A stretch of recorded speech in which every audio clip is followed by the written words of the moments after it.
3, 4.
for this? Are you ready for this? Who wants to be the champion? Never to change the system. He's born a revolution. This is your moment. Are you ready to fight? What do you feel?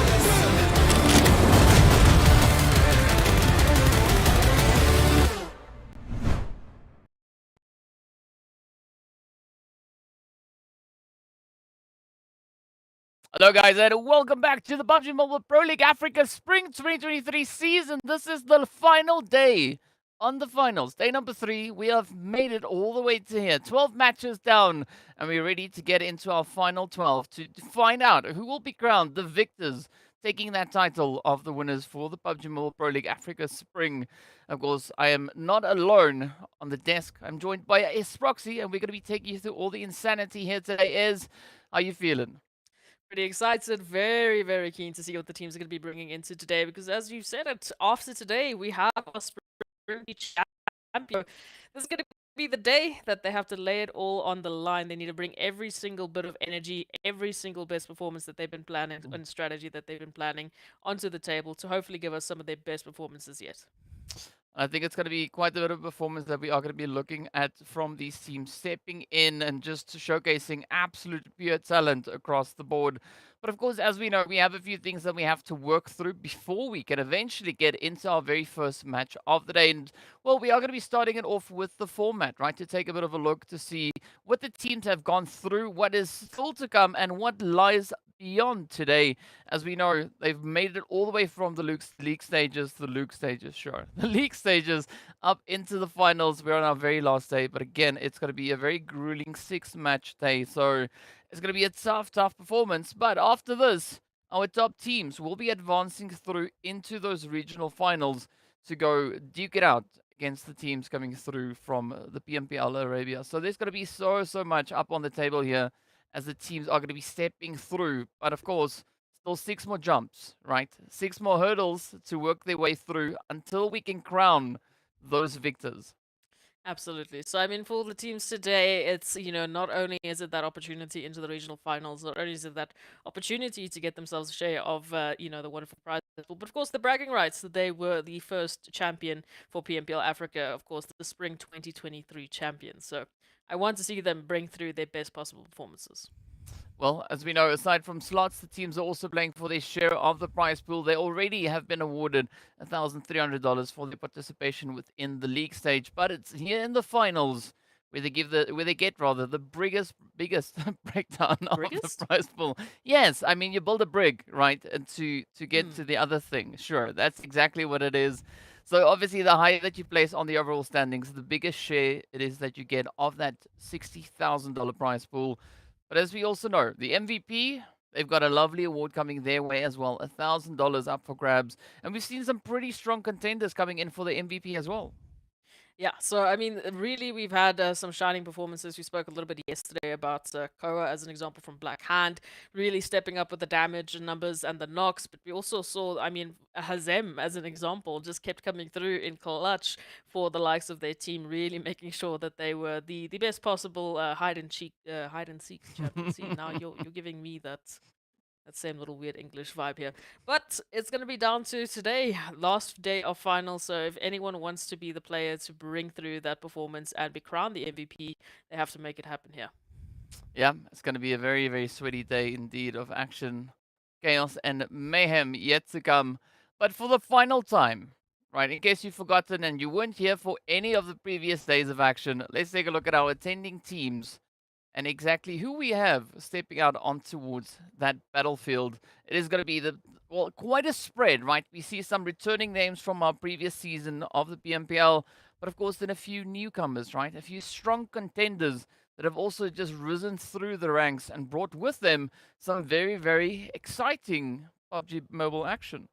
Yeah, look, we did give a lot of focus over towards Titans after day number 1, just purely based off their consistency, managing to get themselves a top 5 placement in every single match in a day is no easy feat. So the fact that they made that happen was phenomenal. A good, really good start to the weekend. But we know coming back in day number 2, it was Ra'ad that brought through that consistency. Just bit by bit, they were inching their way over onto that overall leaderboard. Again, it wasn't anything as massively dominating as we would see from the likes of Titans Titans or GREEDYFORKILLS, RUKH Esports, etc. Because, well, everyone has their own style and all the teams have their own strategy that they're going to be employing. So ultimately, I don't know. In terms of today's teams that we should be expecting to pop off on the charts, I can't really take anyone out of the count, DK. Like I have a good idea that any one of these teams could step up and be a surprising force. Oh, yes. Oh, yes. I mean, they've all shown their capabilities. They've all shown that they are here, that they mean business, and that they want to be quite a formidable force to be, to be encountered rather out on that battlefield. And this is going to be the final day for the teams to step up, show us what they've got. But also think this is a great opportunity for us now to remind the viewers about the Royal Pass for month 21 is still available. It's going to be ending soon, so be sure to go check out the video for a few highlight moments of the Blaster Tank, the Dark Rain set, and of course the Gram High set. So let's take a look.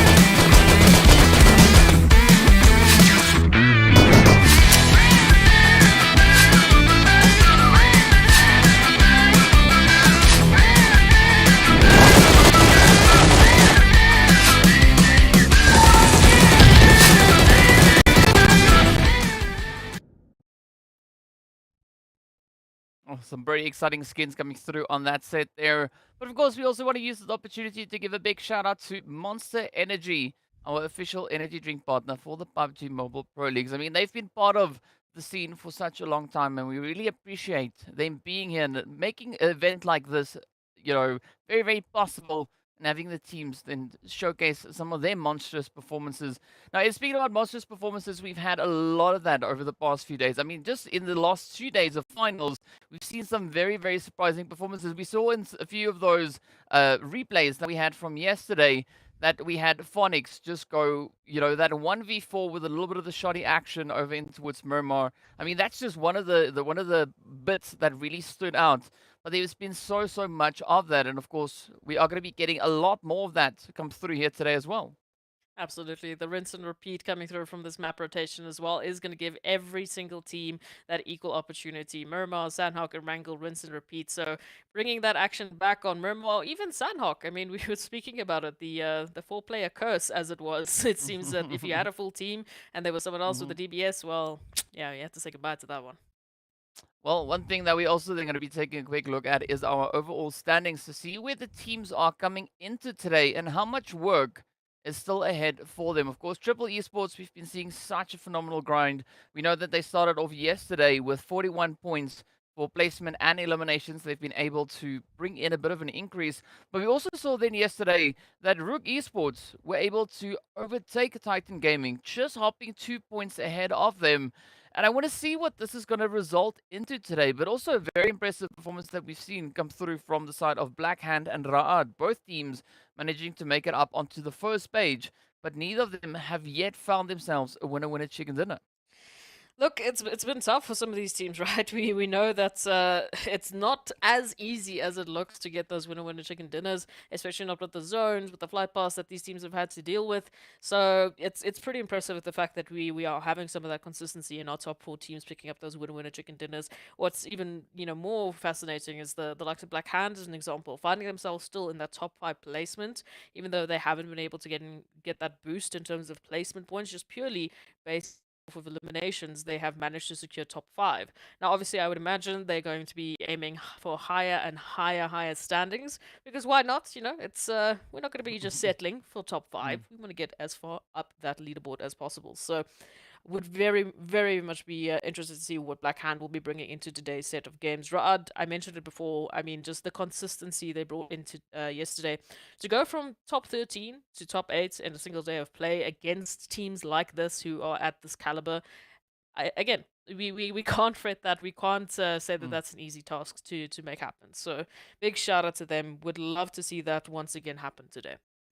Yeah, I mean, what RUKH has done yesterday is so impressive. I mean, they started the first day only finding 16 points. Yesterday, they found 58 points, right? So that is an absolutely insane increase in performance. But of course, as we know, they started over on that second page. Now, speaking of which, let's take a little bit of a look and see who we have situated there and what the point situation is on that front. As you take a look at it, URUS Esports also, I mean, picking up 2 winner-winner chicken dinners in a single day of play in our second match, in our last match. Nothing to scoff at whatsoever, and a fantastic showing from them. They are still going to have to climb those overall rankings, though, because those fantastic performances yesterday are not going to make up for the fact that every single team is pushing the bar at the same time. No one's really trying to slack here. So, would love to see what they're going to be bringing into today's set of games. CRYPTICS, yeah, it's again for any fans of PMPL Africa, it's weird to see CRYPTICS on this side of the page, especially coming the last day of finals, to see them in top 10 only. Question mark. You know, we normally would look at CRYPTICS as one of those teams that we set the standard at. You know, to say that, well, if you wanted to get to the top of the standings, you need to at least be able to match CRYPTICS, and now we just have new challenges stepping up every single day. Yeah, I mean, CRYPTICS, as we know, they came into the finals sitting with 61 points, bonus points to their name. So, based on what we've seen on their current results so far, they haven't really been able to find a lot of success in the previous 2 days. I mean, looking back at their performance from just yesterday, they only found 28 points for the entire day. So, this is definitely not the CRYPTICS that we've grown accustomed to seeing in the previous seasons. So, I hope that we see a bit of an increase, right? That step up, them really having the stars align, having a lot more go click as they make their way through the 6 matches here today. That's going to be a glorious opportunity because that chance is there, right? We've seen a team like RUKH, for instance, really step up phenomenally coming through from that first day into the second day.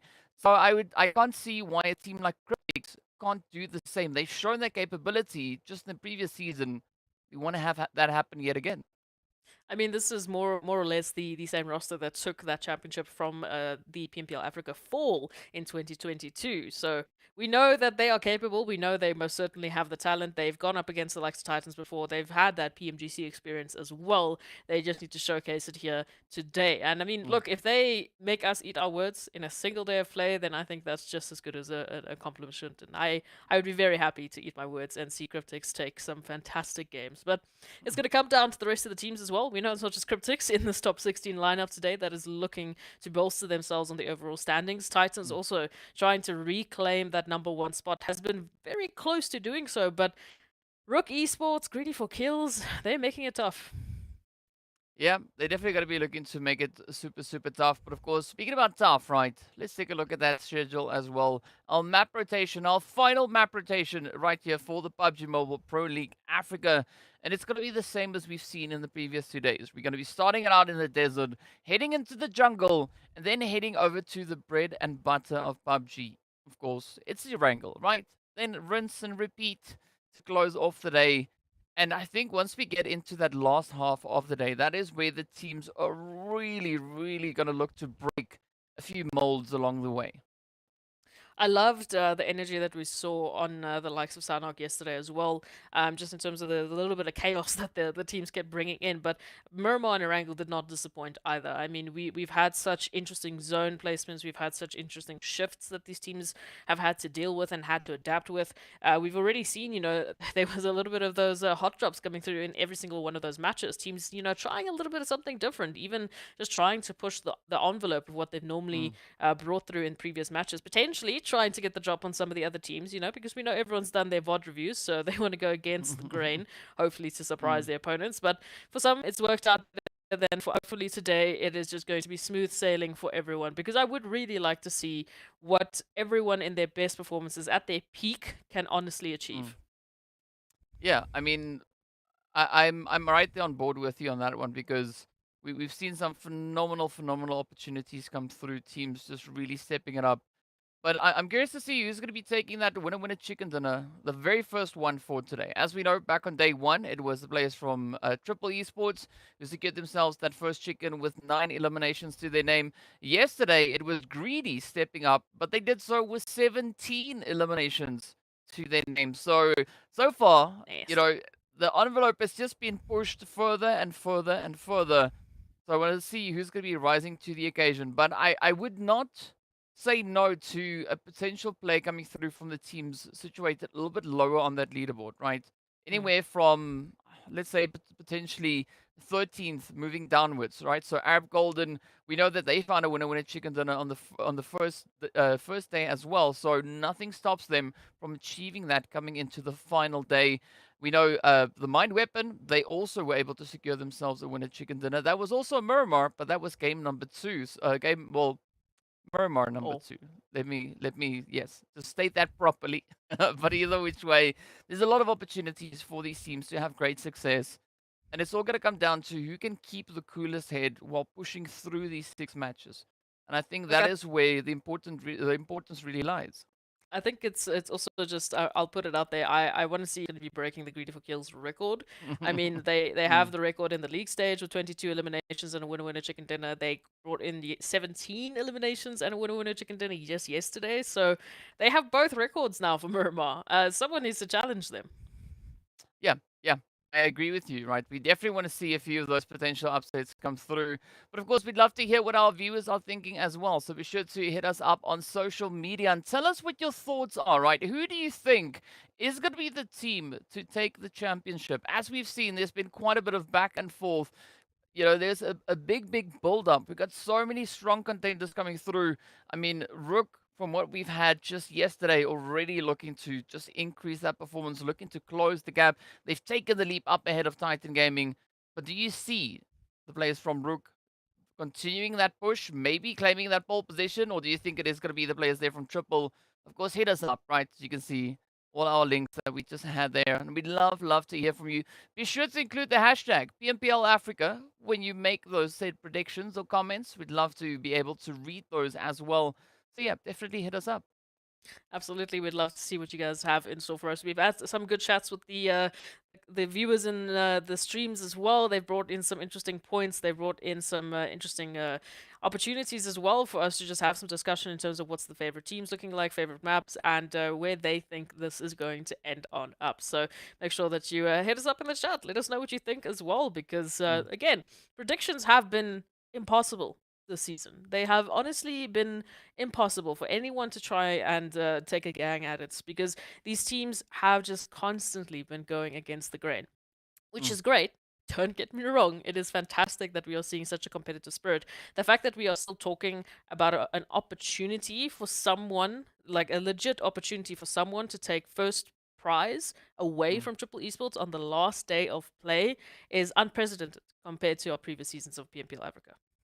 It's scary, it is super scary. I mean, if you look at the momentum that these teams are starting to build up, yesterday we had 3 teams bringing in more than 50 points across their 6 matches this yesterday. So it's insane to look at the possibilities. I mean, right, there was 3 more teams who brought in 40 plus points across their games. So there's so much potential coming through, and I want to see who's going to be those teams to really step up and push that extra little bit harder to climb up the rankings and potentially maybe bring in a major upset. But of course, that all starts on our first map of the day. It's the only way that we are going to get closer to finding out who's going to be the PMPL Africa Spring 2023 champion. That is a mouthful, but these teams, they're going to be gunning for that title. Well, speaking about mouthfuls, of course, we are going to be looking at that flight path as well. It is going to be starting over at El Paso, all the way on that western front, heading across to the east, not before touching on a little bit of that junkie Minas Generale, and opening up a great opportunity for Impala. So we know that is where Triple likes to go, heading in towards that direction. So I want to see whether or not they are going to stay true to the drop locations. But of course, Titans taking a very quick exit stage left. They're heading all the way back up towards that trailer park. And this is where things are now in a little bit of a to be determined stage, right? We don't exactly know what the momentum, what the approach is going to be coming into this very first match.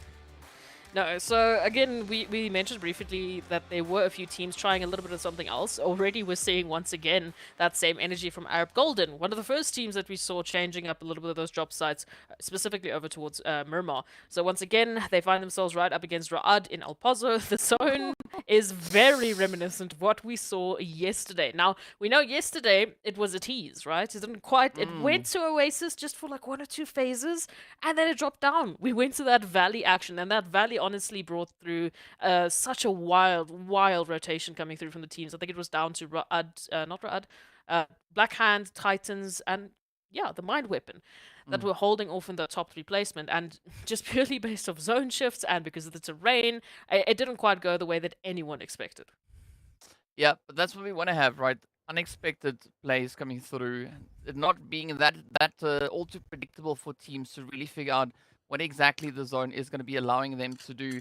But for the time being, it is going to be us just waiting to see where our first bit of action could be coming through. It is going to be the players here from Ra'ad sharing the occupation with Arab Golden in towards the lovely El Pozo. And this is I don't know if this is a nice setup or maybe a little bit of a more risky approach to be taking. Yeah, so I mean, again, the question that we always have to think about, especially when teams are going to take these hot drop opportunities, is yes, there is an opportunity for you to get some early eliminations, right? Because you're right close and personal to another team. But that same risk, that same potential is on your backs as well. The other team could pick you up. They could take you out completely, potentially even. So I would hope that both for Ra'ad, both for Arab Golden, if they are aware that there was another team, Arab Golden should be because of their VOD reviews. Ra'ad might have seen the parachutes come through. Then I would hope they disengage. I would hope they just keep the distance. Just focus on rotation. They've got a long journey to go up to that northeastern portion. So backing off now and just giving that space, you can always take the engagements later. We know it's going to get wild into these next few phases. So if you can just slow things down for now, stay consistent, and try and control as much as you can, it really should pay off a little bit more for them towards the later phase. I hope so. I hope so because I'm seriously considering installing like a seat belt on my chair. Same. Because there's so much that could be happening right here today. I think this first match could give us a pretty good indication as to what these teams are going to be looking to establish as the momentum, right? Where they're going to be looking to set that bar for the remaining proceedings here today. Of course, for the time being, it is a little bit of tranquility that we are experiencing. I mean, the team's really appreciating and respecting that space. Everybody going through their looting phase, ensuring that they've got themselves set up as best as they can manage at this point. But once we get into the next stage, which is about 4 minutes away, that is where we are going to be seeing a higher potential for even more challenging positions and plays. Because as we saw, right, the zone has taken that shift up north. There's already a decent chunk of it that is not accessible. Yeah, so I mean, just cutting down that playable area is already going to be forcing these teams into a little bit of that awkward situation. We saw that there were a few teams that were hindering towards that northern side, but obviously no one really goes there. I mean, this is Miramar. We don't really look at Oasis or even the northern reaches of Torre Ahumada. I said it right today, huh? Well, better, not right, but better. So it's no surprise that they'll be likely sticking towards more the southern band of that zone just for now, until we get a confirmation that, okay, well, guess what? You are forced to move up to that northern side. I would love an Oasis finish just because of how just weird it would be. You and me both. You and me both. I mean, I think I've only maybe once seen an Oasis finish. But that was very, very long ago. So, yeah, we need a bit of a refresher. We wouldn't shy away from that zone pulling up in towards Oasis. But also, I wouldn't shy away from it just moving north in general, right? Maybe up in towards Torre Ahumada, maybe a little bit of Campo Militar, because those two are regions that we also don't see get a lot of love. The zone very rarely, especially in the competitive scene, moves in those directions. Yeah, it does. That's what I'm saying. Like, if it did happen, then I think we've covered every bizarre zone so far in PMPL Africa just in this season. So, you know what? Let's just go for the top. Let's go for some weird, bizarre record. you know, maybe we can get a new record indicted. But absolutely, we take a look at still what's going to happen in terms of these rotations. CRYPTICS, one of the teams that are more towards the southern portion. I think they're only bested there by Triple, or over towards Puerto Pareso. So they're some of the teams that have the longest rotation to get into the zone. And we know that southern portion of the zone already, especially that San Martin, Graveyard, Minas Generales area, that is going to be stacked with teams, just purely based off their usual drop sites. So it will be interesting to see how they manage that. If we have the teams giving that space, because they do generally like that center proportion of the zone, where currently actually RUKH Esports are holding. So that would also be a bit of an interesting shift. Yeah, I mean, there's going to be a lot of very challenging plays to come through. And of course, as we peer over in towards the water treatment, it's going to be Koa now finding themselves in a little bit of a less favorable position here. We got a Hulk just holding up on top of that ridge line. They got a one shot to bring in that support here. But Virtual Gaming Squad, they've not been having the easiest run. As you can see, their average elimination for Miramar sitting on about 1. So I wouldn't shy away from an improvement on that. I mean, we know yesterday we were asking for lag to bring in some placement points. They heard us. They stepped up. They secured a lot of placement points. But now we want to see teams that are situated a little bit lower down on that leaderboard to really, you know, find that extra little bit of a click coming into today's performances. And of course, Miramar is going to be a phenomenal starting point to have that happen. Absolutely. So rotations, that is going to be the name of the game now. You can see Koa still sticking around, just speaking of prodding, maybe having a little bit of a Morse code conversation here with Hulk, because there hasn't been any connections just yet, and unfortunately for Koa specifically, a little bit of an isolation treatment now happening here towards water treatment. So hopefully the team will be able to rotate in. They're still moving through from La Cruberia, so they will be a ways away before they can back up Koa. So right now, the focus there for Koa just is to stay alive and wait for backup. GREEDYFORKILLS as well, also spotting a few of those rotations, so it will be interesting to see when we do eventually have these teams taking those fights. Oh, well, thank you. I think I just got that answer. Yeah, as we know, Greedy, they really proved themselves yesterday. Nossa... Sure. I mean, okay, that's Zuxi. That's Zuxi driving, it's not Nossa. But fortunately, Zuxi is able to make the vehicle go right side up, as they now get ready to move a little bit further afield. Of course, now speaking about moving further afield, the Zorn has also moved even further now, just taking a little bit more of a assertive position up into the northeastern territories. So that is going to allow for a big continuation up towards that northern rotations. But it's also going to be so challenging, because we already see 4 teams situated there, and the other 12 are yet to rotate in and find a decent spot to call home, at least for the time being. Yeah, the Zerg gods are bullying me because now we're centering up on that place that I don't like to say. Rude. So it's fine. It's fine. Let's see. I see how it is. It's cool. It's cool. Okay. But Blackjack Esports already losing out one player there towards the play zone. Unfortunate for them. However, rotations will deem that hopefully Blackjack Esports will be able to just get their players back up into action. Of course, still a plethora of teams that need to find themselves this positioning up towards the north. And we're still cutting down playable area, right? We're still cutting out that northern section of the zone. So, I mean, it's at least we're not involving water this time. But we're still making it difficult for these teams to find a space to just relax and get set up. I mean, I think the closer we get to water this time around is going to be the blue zone. That is, of course, going to be allowing quite a bit of interesting plays, as it is forcing the hands of teams. But one team that is not necessarily having their hand forced here is going to be Lag. They've got Knight very isolated from the rest of the team, but it does seem like they are able to provide a bit of a helping hand. Bring in that Overwatch, that Crossfire, and now Knight having to try and get themselves repositioned while Virtual Gaming Squad continue to make their push. But again, Virtual focusing a little bit more on that western front, not going to be full sending it out blindly into the side there. And of course, Hulk showing us how to exactly not park a vehicle on the edge of a cliff.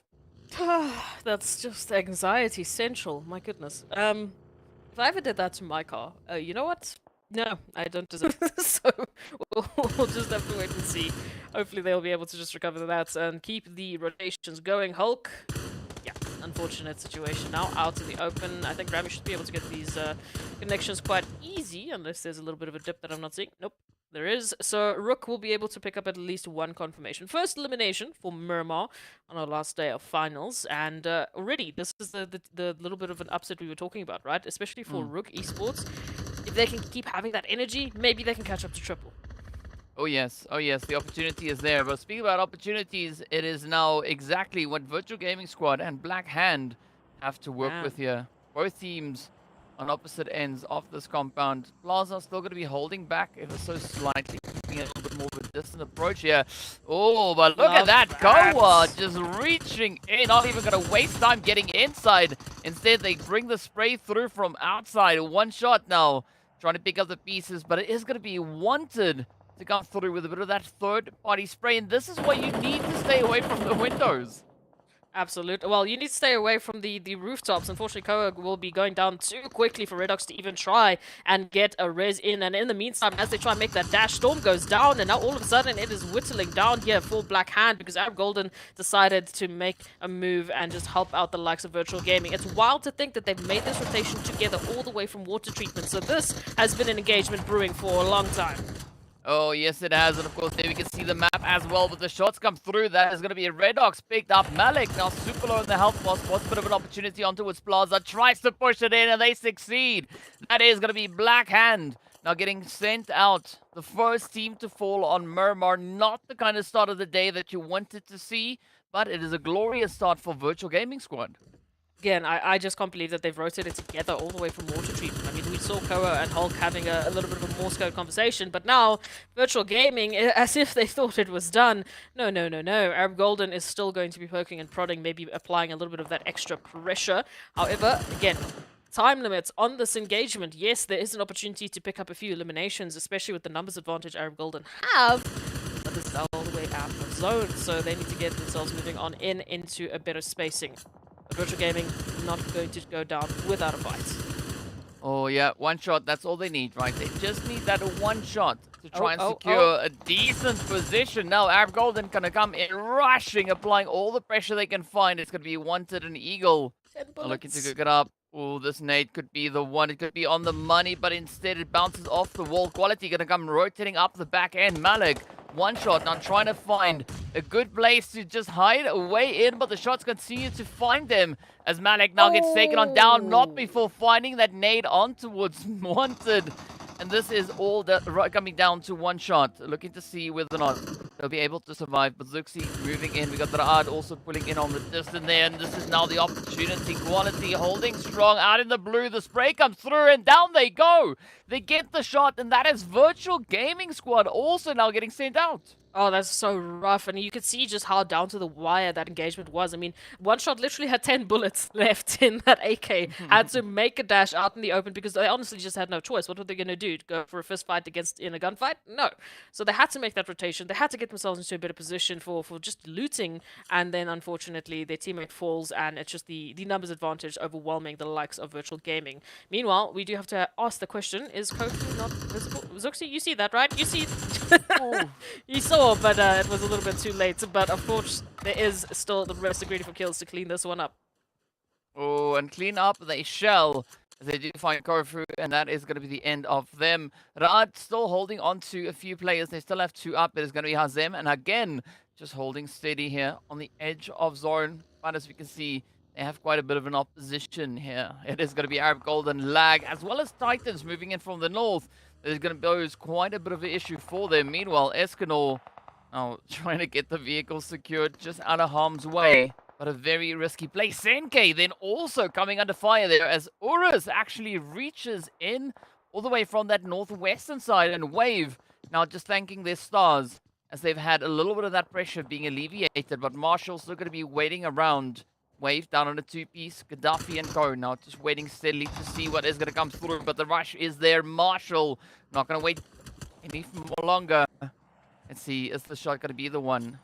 Marshall not just trying to ensure that they do their due diligence. They want a beautiful preemptive setup here before they get rushed. Absolutely, trying to set themselves up for success here. But of course, any X scenario, you know you're always at a disadvantage, always on the back line. So It's a little bit of a hope for a miracle here that is also being in play for Marshall. And they're going to be sent out. Might be a good connection. It does find at least one, and there's the connection from the little battle to find Gaddafi. So this is the miracle that Marshall needed to close this one out. Oh yes, but now they have to act super quickly because the World Battle not going to wait around. But up comes Petrox looking to find it, but unfortunately, they will be denied access as the shots have connected on through Kron, saving the day for the side there of CRYPTICS. Now Marshall, they have to pay the price, right? They've already been granted a bit of an opportunity, but the World of Battle now having the upper hand. They've got the numbers advantage, but as we know, Marshall not one to take a fight on very lightly. No, again, still in a 1v X scenario, now it's a 1v3, at least an immediate 3 with the World of Battle pushing up. But I'm loving the fact that we were having our eliminations be the likes of Arab Golden and the World of Battle. Again, two teams, like I said, have that potential. Any one of these teams have that potential to be the leaders, to be an absolutely dominating force into these matches. So now the World of Battle, looking for the closure. As long as they get the timing right, don't fall to any of these wild nades that Marshall does not have. So yeah, this is just going to be a straight up gunfight. Well, let's see how this one goes. There's going to be all the battle now, trying to figure out where exactly they need to go, as Marshall has not made a single sound. They've got no cues to work off of, but they got to do their due diligence, sending out utilities into almost every nook and cranny. But this is where they could expect Marshall to be situated. Now, oh, they find him. The shots come through, but down they go. The World of Battle riding absolutely high. Meanwhile, it's going to be Triple and the players here from the Mind Weapon also getting into a little bit of an altercation. We got Vista pulling in right behind them, and this is not the best setup now coming through for Triple, as they've got two teams, one on either side. Yeah, so again, just in all of this chaos, in all of the zone moving on up, is really going to be forcing some of these wild cluster rotations, putting teams into positions they weren't quite planning. I mean, no one would choose to be stuck in a sandwich here, but we're going to see Mazzaro being left behind now. Triple Esports moves on up. Just look at this. Keen, calm, and collected. Trigger discipline for the step up comes through. Triple Esports, though, they should be overwhelming Mazzaro in the situation. And they will be getting that first knock as Cacao does rotate on out. Just leaves their teammate behind because, honestly, what choice were there? Yeah, very, very limited options. And that is super unfortunate as Vista also have to settle for that 12th place finish. Meanwhile, the Mind Weapon going to be looking to quickly get themselves back into the swing of things, looking to get those reses through before Triple comes knocking on the door. It's now down to Icy, Thor, and Old Boy. A very, very capable trio. Let's see. Will the trio suffice? Will they be able to get the necessary reach in up towards the Mind Weapon? Few utilities being sent on out, just trying to clear some of the buildings and get a reaction out of the Mind Weapon so that they can get some information as to where they're holding. But currently Hamoud just down low, staying to the ground, trying to not give anything away at the moment. Just waiting once again for their opportunity to step up and hopefully surprise the likes of Thor. Well, hopefully that is exactly what they'll be able to accomplish right here. They need to act quickly because Blackjack, they're getting intrigued by the shots that they can hear off in the distance. But now Triple keeping it nice and steady. They don't want to overextend their play. They don't want to overextend their reach, but it's going to be Icy and Old Boy now looking to flank around. Ooh, now getting themselves situated within the zone. And this could be that turning point as Old Boy and Icy now get ready to push on forward. The spray's flying uphill. It's going to be Zard to be found out there by Blackjack. And again, it is Triple receiving a bit of a helping there. But will it suffice? Will this be sufficient now for Triple to rush in and get those elims before Blackjack come in to crash the party? Time limit after time limit. These teams are up to the wire. Beautiful jump shot coming through from Max to secure that entry over towards Thor. But again, we know their job is not done. They need to make sure those health bars are up at all times. With all of the reach across from these third-party opportunities, we know Blackjack Esports, they are just waiting for a pixel to stick out, for an opportunity to be there for them to pick up a few eliminations. Already a few shots moving on through. Thor down. And now Icy and Old Boy in a spot of trouble. They do have the zone behind them, but again, it's out in the open. They can't move on further with the threat of the Mind Weapon. Zar now trying to secure greener pastures, and look at this push-up coming through from Delhop. Let's see what's going to come through now. Delhop has a bit of an opportunity here, but Bronsberg also going to be reaching in, just adding to the pressure that these teams are experiencing. And looking at the size of the zone, it's no surprise to see so much third-party contribution coming through into this altercation. But Triple now trying to figure out whether it's going to be worth the effort to try and push in. They could get picked off by either Blackjack, the players from RUKH, or even the side of URUS, as no one really has a very secure position at this point. But the mine weapon, they're not gonna complain about this one. Delharp, Max just holding steady, waiting to see what that dig zone is gonna do. But Icy, I mean, you can try as you may, you cannot outjump the spray coming through. And now it turns to Delharp. Titan also gonna be falling to RUKH. In the meantime, I mean, there are so many upsets here. This is lovely to see these teams all stepping up at the exact same time. It is once again, take your pick to see who's going to be the champion on this first match of Miramar. Finals, baby, are here. Ultimately, though, we're going to be looking at URUS in center.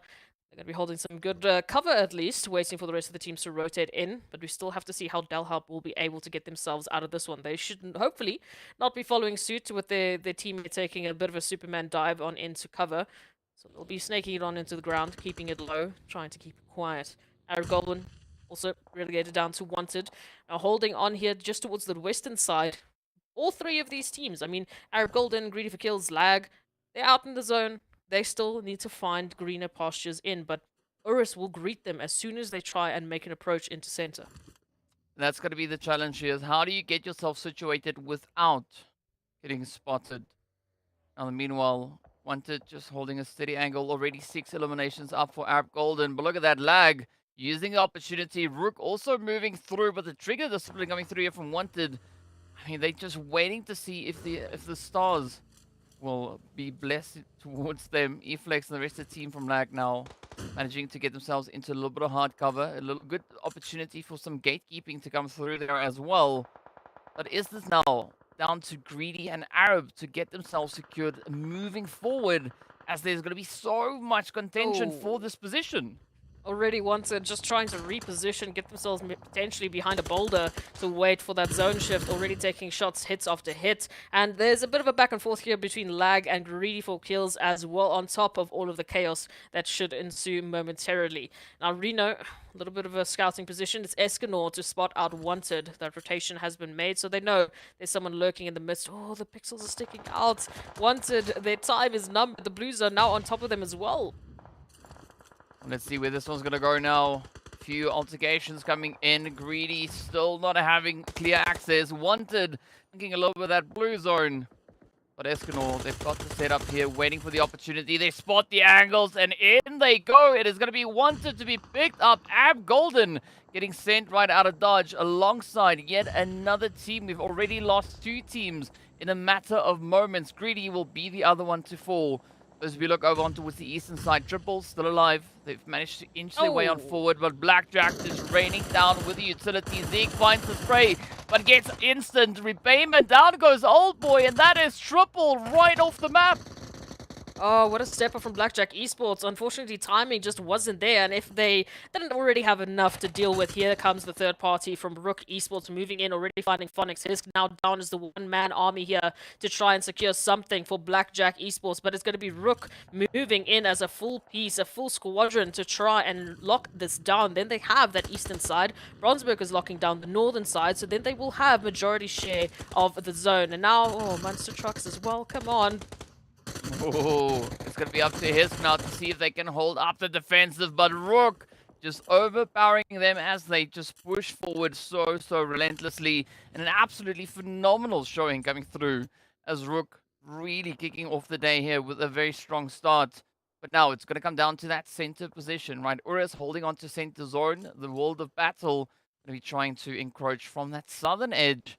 It's going to be a very risky approach. There's a 2-2 split currently held here by the World of Battle. Maybe that could pay in dividends, but we'll see how it goes. Meanwhile, URUS trying to see what the best approach will be. 3 players up to defend this entire center angle.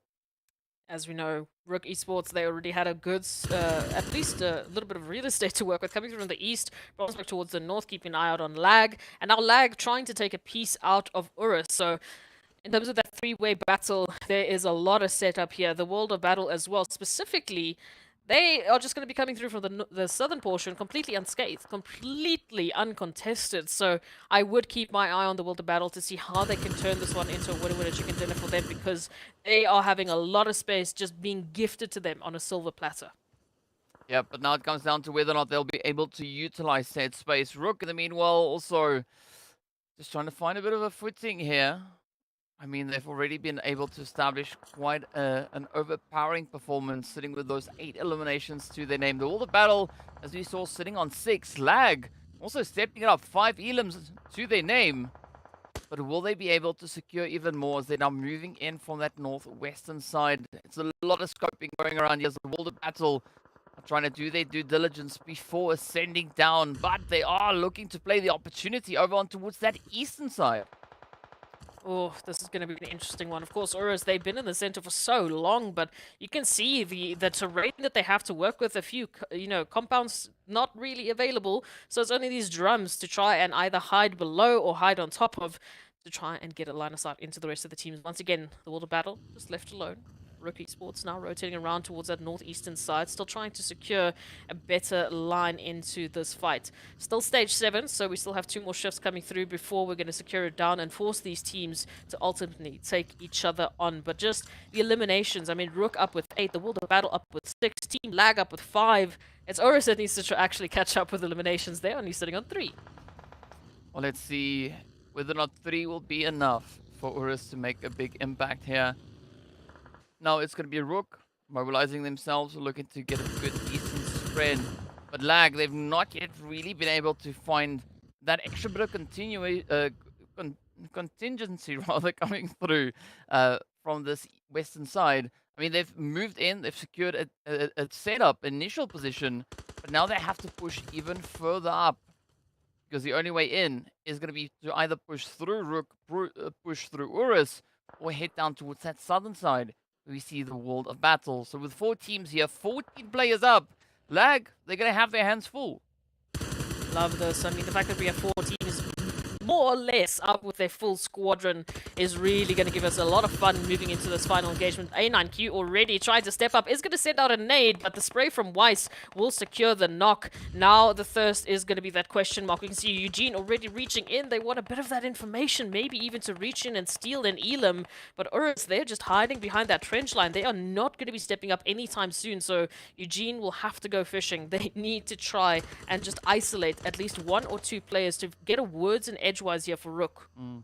I mean, RUKH looking very, very confident on their current positioning here, but now it is going to be Pusher slowly pushing towards that center angle. Weiss, in the meanwhile, will find out A9Q. It's now down to Eflex and Escanor.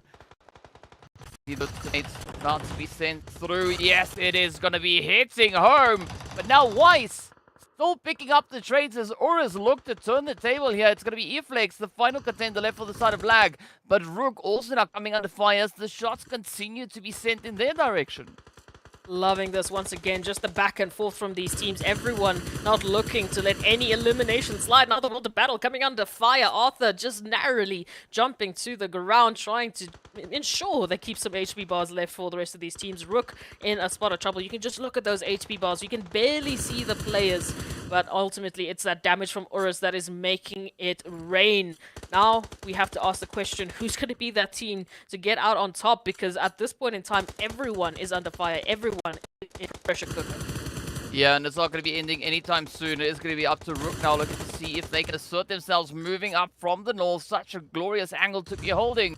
But URUS also not backing out of the fight. Meanwhile, the World of Battle now starting to bring in their contribution as they send out the utilities, playing for a 3-1 split. Kron, as we know, a super devastating player with regards to those utilities. Now going to be keeping a very tight eye, but it is going to be Eugene that falls next. Kron does find Weiss, and this is now the World of Battle just starting to absolutely capitalize. They are raining down chaos on everyone in and around them. We are down to the final 2 teams. It is only Lag now standing in the way of the World of Battle, and that very first would have won a chicken, and a does fall. And now comes the play. Eflex getting traded up, and the World of Battle kicking day number 3 off with an absolute smash hit. Love to see that, the damage dealt from the World of Battle. And again, this is what I was saying, we had to keep an eye out on them because they were gifted so much space towards that southern portion of the zone. They had all the space they needed to even wrap around to the eastern side to really get into a better line of sight to all of the teams that were left on over. URUS, Lag taking out each other. We had RUKH that were just, well, pretty much in a sandwich from both Lag and URUS. So then it was easy cleanup for the World of Battle, but that was all the way off of their rotation. Their choice of rotation is what brought them that winner chicken dinner. And I mean, again, just gorgeous performances coming through from these teams. I liked to see, I mean, that utility that they were just using at the end there, it was pinpoint accurate. I mean, what's also scary to think of is that the World of Battle, they were sitting on 6 eliminations coming into the 8th phase. Once we hit phase number 9, stage number 9, the last one, they just went absolutely crazy and they doubled the amount of eliminations in one fell swoop. And that is so scary to see, but it's also so amazing to have that happen right here in the finals. It's good. It's really good from the World of Battle. Like we said, when we started off the show, we said there is a highlight. There is an opportunity for every single one of these teams to bring through a dominating performance, and they all have what it takes to get that winner chicken dinner. So let's go take a look at the highlights.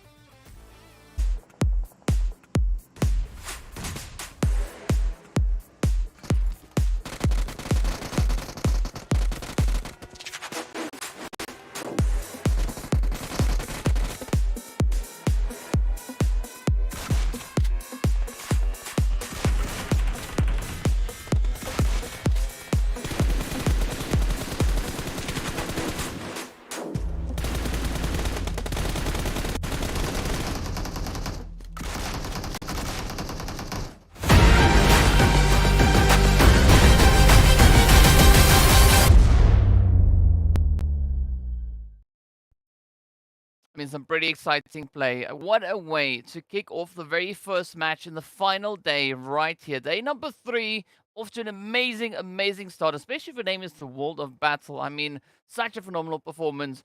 But as we know, a lot of the teams also then stepped up their performances accordingly. So I want to see what that point situation is, how many points our respective teams were able to secure here. And as we know, at this point, every map, every match, and every point matters.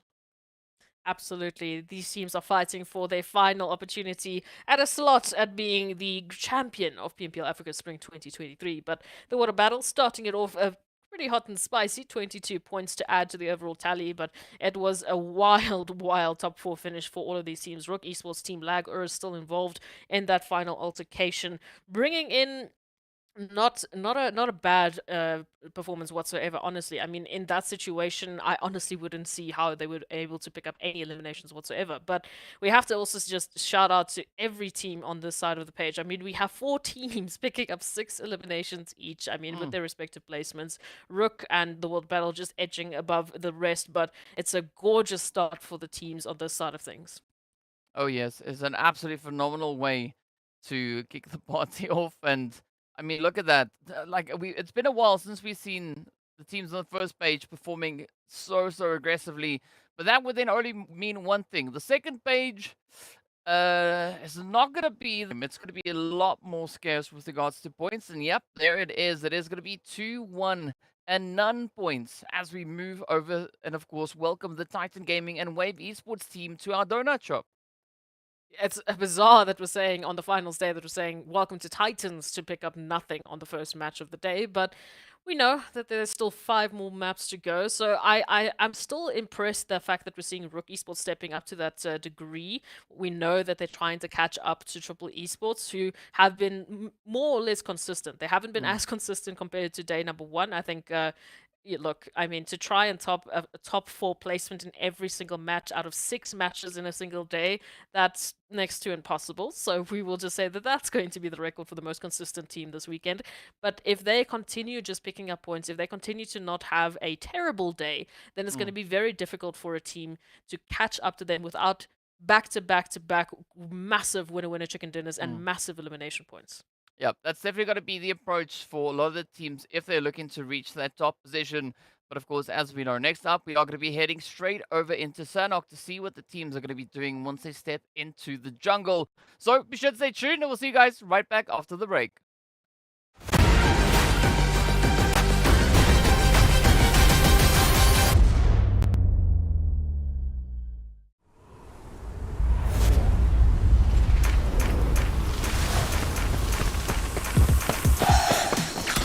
Let's go!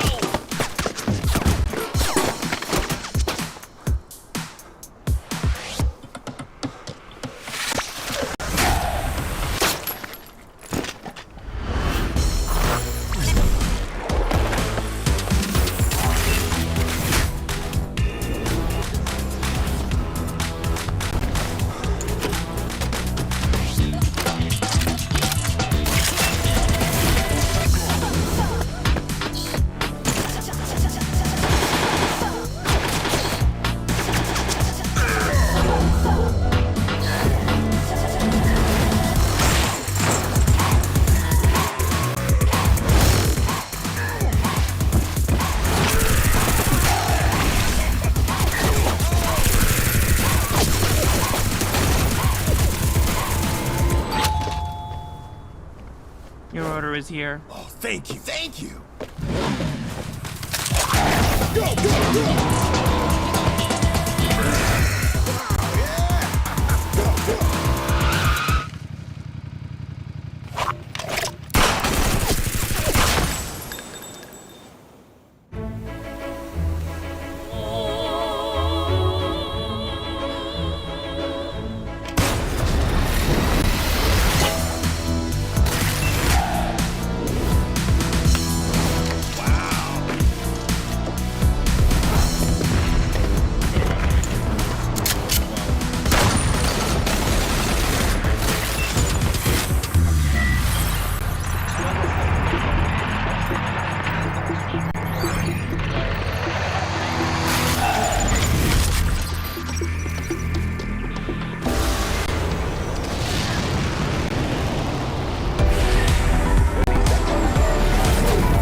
Hello and welcome back to the PUBG Mobile Pro League Africa Spring 2023 season finals. We've made it all the way here, right? We're in our final 5 matches. Of course, we're going to be heading over in.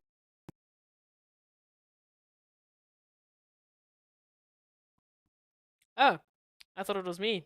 I thought all of the action just took my internet down, but okay, it's fine. You know, DK likes to do this, especially on Sanhok. He's done it 2 days in a row now. You know, when Sanhok rolls around, he just decides to play a little bit of an Easter egg hunt. So I'll have to keep an eye out to see where DK pops out or not. But yes, Sanhok is going to be the second match of the day. So ultimately, these teams, in terms of the opportunities they have left, it is starting to dwindle down. We're going to have 5 more maps, and then we will be crowning that champion.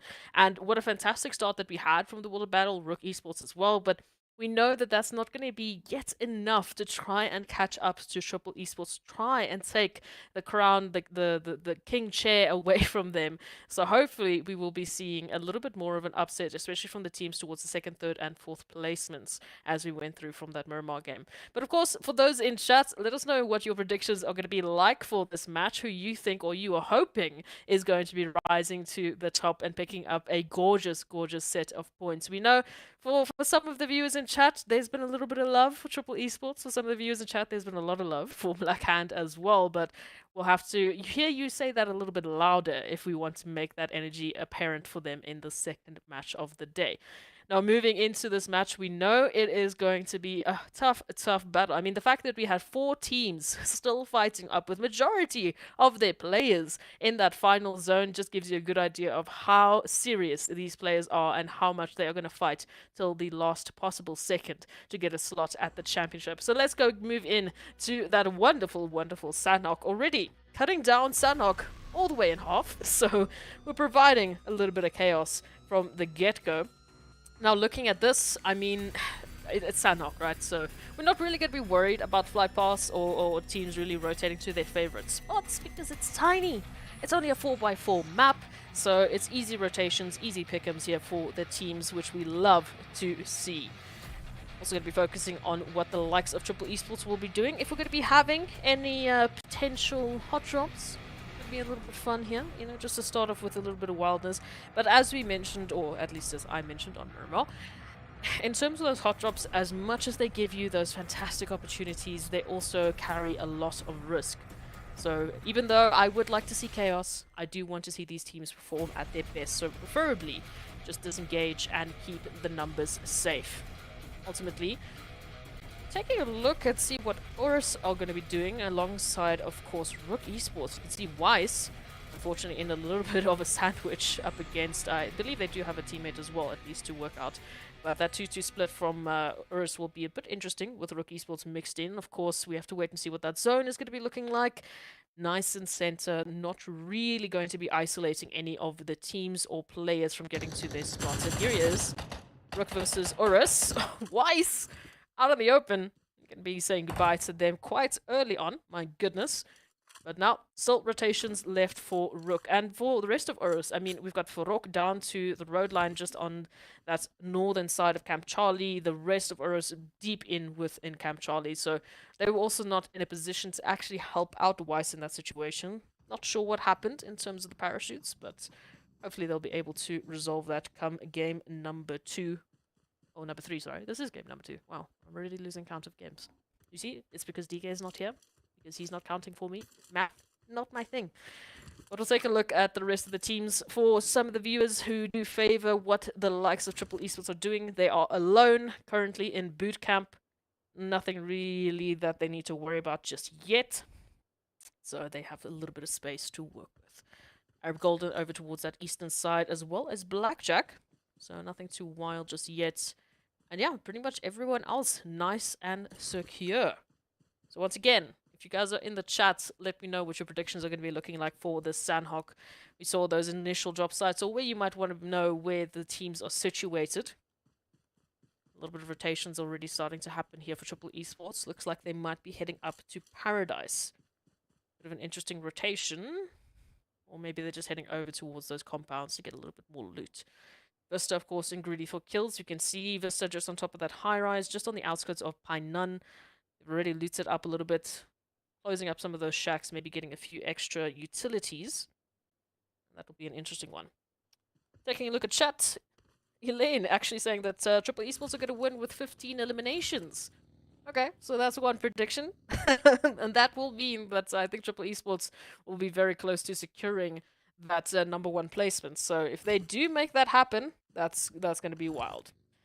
Shamu saying Black Hand is about to drop out of the top 6. That's not a good prediction. Why are you giving predictions like that, man? What's happening here? Why are you saying things like this? We need positivity today. It's finals day. We want the teams to bring through the best performances, please. Please. And then, of course, that I have your HUD saying, nah, Black Hand's going to be at the top, man. So, I like that. Let us know a little bit more what you're thinking is going to happen with this one. Meanwhile, if you're taking a look at some of the other teams, the World of Battle over towards Sami. Nice and isolated. Still, nothing really wild. There's not even any sort of scouts from the Mind Weapon over towards Paradise Resort. We saw that happen yesterday. It did ultimately result in an awkward rotation for them, but now they know they've got zone, they've got that spacing to work with, so they hopefully should be able to get themselves situated nice and early on.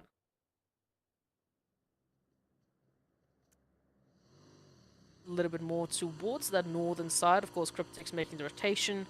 Once again, nice and isolated. Of course, Blackjack Esports moving in from Kampong. The Vespas are out in full swing today as well on the other side of the map is what I can see. But over here, at least, Blackjack Esports picked up a proper motorcycle, so I appreciate them for that. Center now starting to move on up. We've got a few more teams trying to take center locations. RUKH Esports towards a little bit of a closer contention in Arab Golden. We've got Ra'ad that's rotating just towards the north of RUKH and Arab Golden. So an interesting opportunity ahead of them. We saw that consistency yesterday where they managed to at least pick up 5 to 6 eliminations per map with a few placements that really bolstered them on the overall rankings. But as we said, right, just that little bit of consistency is not going to be enough to catch up to these absolute legend players. And now the Mind Weapon reaching in a little bit too far, unfortunately for them. Wave Esports made a sooner rotation than most, so they're going to be catching off the Mind Weapon, at least picking up one. Not too bad, but I'm liking what I'm seeing.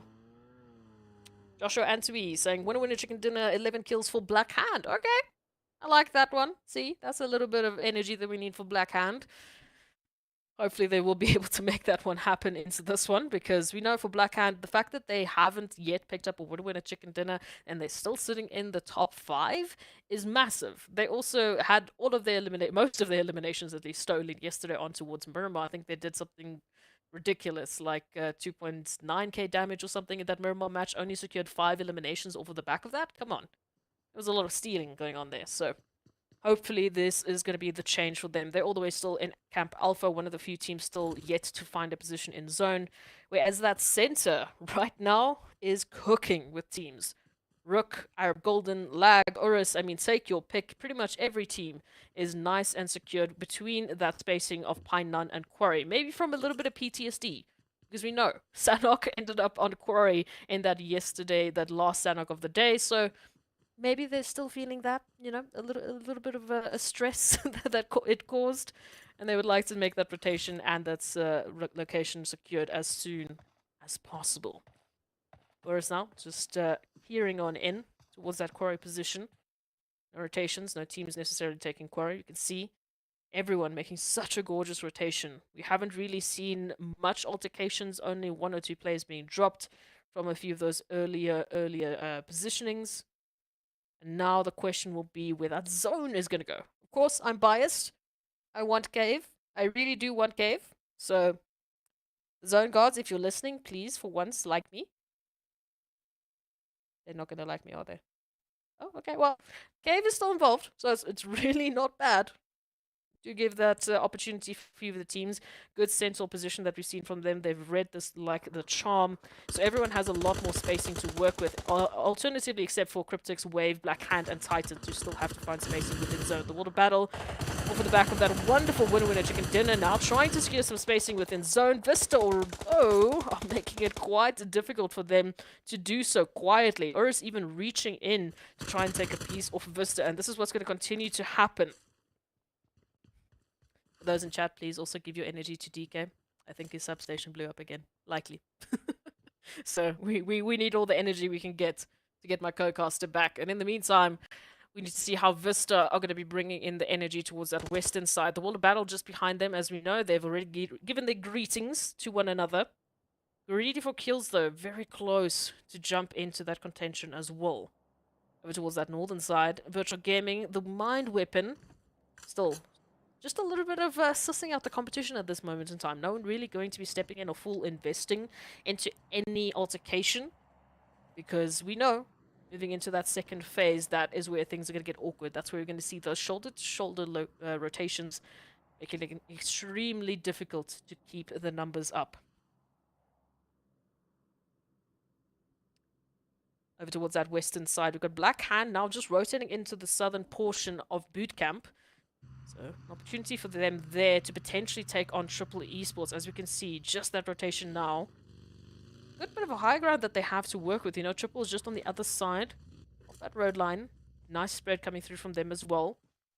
Alternative altercations for them would be the focus of GREEDYFORKILLS just towards the east or towards the south of the zone. And the east of Black Hand, obviously. But for now, it just looks like information gathering will be the focus here. Quarry still stacked with teams. We've got Arab Golden, RUKH, Esports, URUS, Lag, all taking position are very close to Quarry. So I am telling you, there's a little bit of PTSD that was brought in from yesterday's Sanhok game. These teams really do not want it to finish there again. Now over towards a little bit of an interesting opportunity here. As we know, Black Hand, they've spotted our Triple Esports. We have, the World of Battle now reaching into Titans. And Titans have taken a bit of a longer rotation out. They've moved all the way from their normal drop site in Ruins down to Camp Charlie, now up into the zone. reaching into the world of battle. You can see just the one knock at least coming through, but there is that spacing to work with. Puncher still staying behind just to get that flanking opportunity. Oh, and the cover fire is good from Puncher. This is why they stay behind. Good angle for them to work off of is going to be finding at least one knock onto Kron. Hazem's HP not looking too great as well. But this gives time to the rest of Titans to recover their losses, to recover the HPs. And P6 is just going to be sending it through. What is happening? Loving this energy. DBS in hand. I mean, it's the best weapon you can have on a map like Sanhok. Already HP going to be going down. Nades moved in from Mohammed. That's a self-nade that's going to be taking Kron out. This is not how they need to be handling themselves, but they do manage to take down P6. So a little bit of time to try and recover. Puncher moving in quite swiftly, immediately finding one. Just Mohammed down, Arthur down. Oh my goodness, I think this might be the end of the world of battle, but Puncher does go down. The Mohammed is on a 1 HP. And now the swing needs to happen. Teak rushing in, trying to secure this in. Kron holding that crossfire, waiting for Teak. Oh, but Teak's good with it. Good swap around. Step up once again from Mohammed, who just will not go down, who is keeping the dream alive here for the world of battle. If they clutch this out, honestly, give them an award, because once again, they are holding on and they did it. I don't... Wow. Okay. Look, if we have analysts in chat, please go ahead and break that one down for me, because Mohammed had no business staying alive, getting a res popped off at all in that situation. I mean, come on. Are going to be relegated now down to only 2 members, unfortunately. The wonderful Nades that actually did help secure them that opportunity to clutch it out also took their teammate Vista immediately, moving on in for that third party.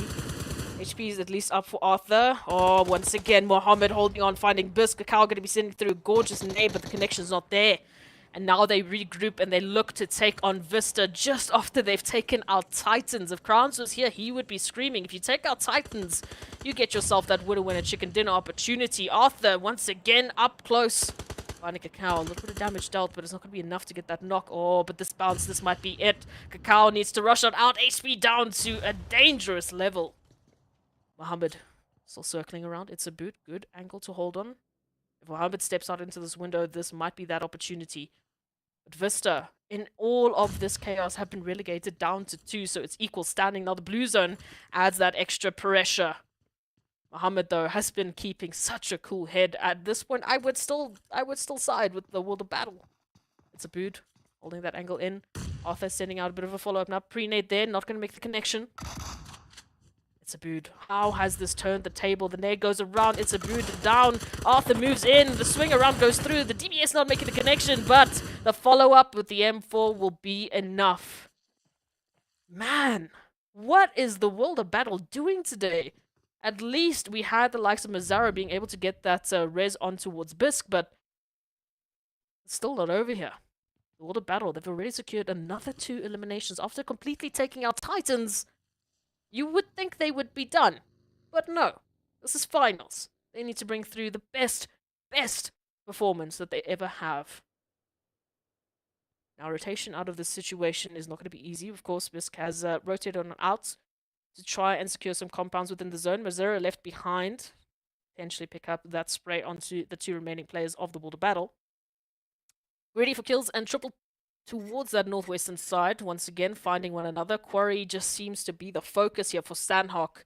Time in and time out. I understand why these players have secured themselves these positions. Arab Golden, gorgeous 2-2 split on opposite ends of Quarry, so great positioning that they can hold, but for Quality and Broly from that southern side, Lag Esports might be a problem. CRYPTICS moving on in from that eastern side. They're still running that 3-piece. Triple Esports, what's happening here? GREEDYFORKILLS are in for the action, but Vivo out in the blue, just behind a tree line to try and give them cover. Hopefully they're popping off a mid here. There we go. HP bars back up. Triple still with that 2-piece holding on, waiting for that crossfire, waiting for Fivo to make a move. Oh, and it's going to be down to Fivo to try and keep the hope alive. It's not going to happen. Triple Esports will secure at least, because they still need to get the zone from that northwestern portion. 4 eliminations for them. Blackjack Esports up with 3, and of course Virtual Gaming with 4. But his world of battle still up with 6 eliminations, but only 1 player. At least it's Mohammed just for the World of Battle fans. I guess if you want someone from the World of Battle up, it should be Muhammad into this match.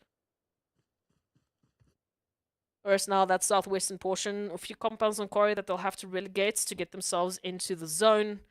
Blackjack Esports also with a bit of a later rotation than most. Ra'ad towards that northeastern side, a little bit of cover, a little bit of angle into Arab Golden. They've also relegated down that 2-2 split. They've regrouped, reset themselves, because they expect there's going to be a plethora of teams now rotating on into center. Ooh, the mind weapon and saying hello and welcome to virtual gaming, but Malik is going to be stepping up. Gorgeous opener. Zar drops to the floor, but they're not quick enough. Oh my goodness. In a matter of seconds, we say goodbye to the mind weapon and the world of battle. So their journey will end here on Sanhok, but Triple Esports stepping in, finding a piece of virtual gaming. Good awareness, good timing to do so as well, because if they can open this up, if they can take virtual gaming out, they get themselves that much closer into center zone. Blackjack now late rotation, as we've said, and that has caught the attention of CRYPTICS. The full CRYPTICS lineup all the way from the north, actually now in a position here to gatekeep Blackjack Esports. Already picked up 2. Blackjack snaking it out in the grass as Phonics right up close and personal to Lazy Boy and El Chapo. While circling, scrambling to try and find that angle while Stenke and Marshall hold back, just in case something doesn't go to plan.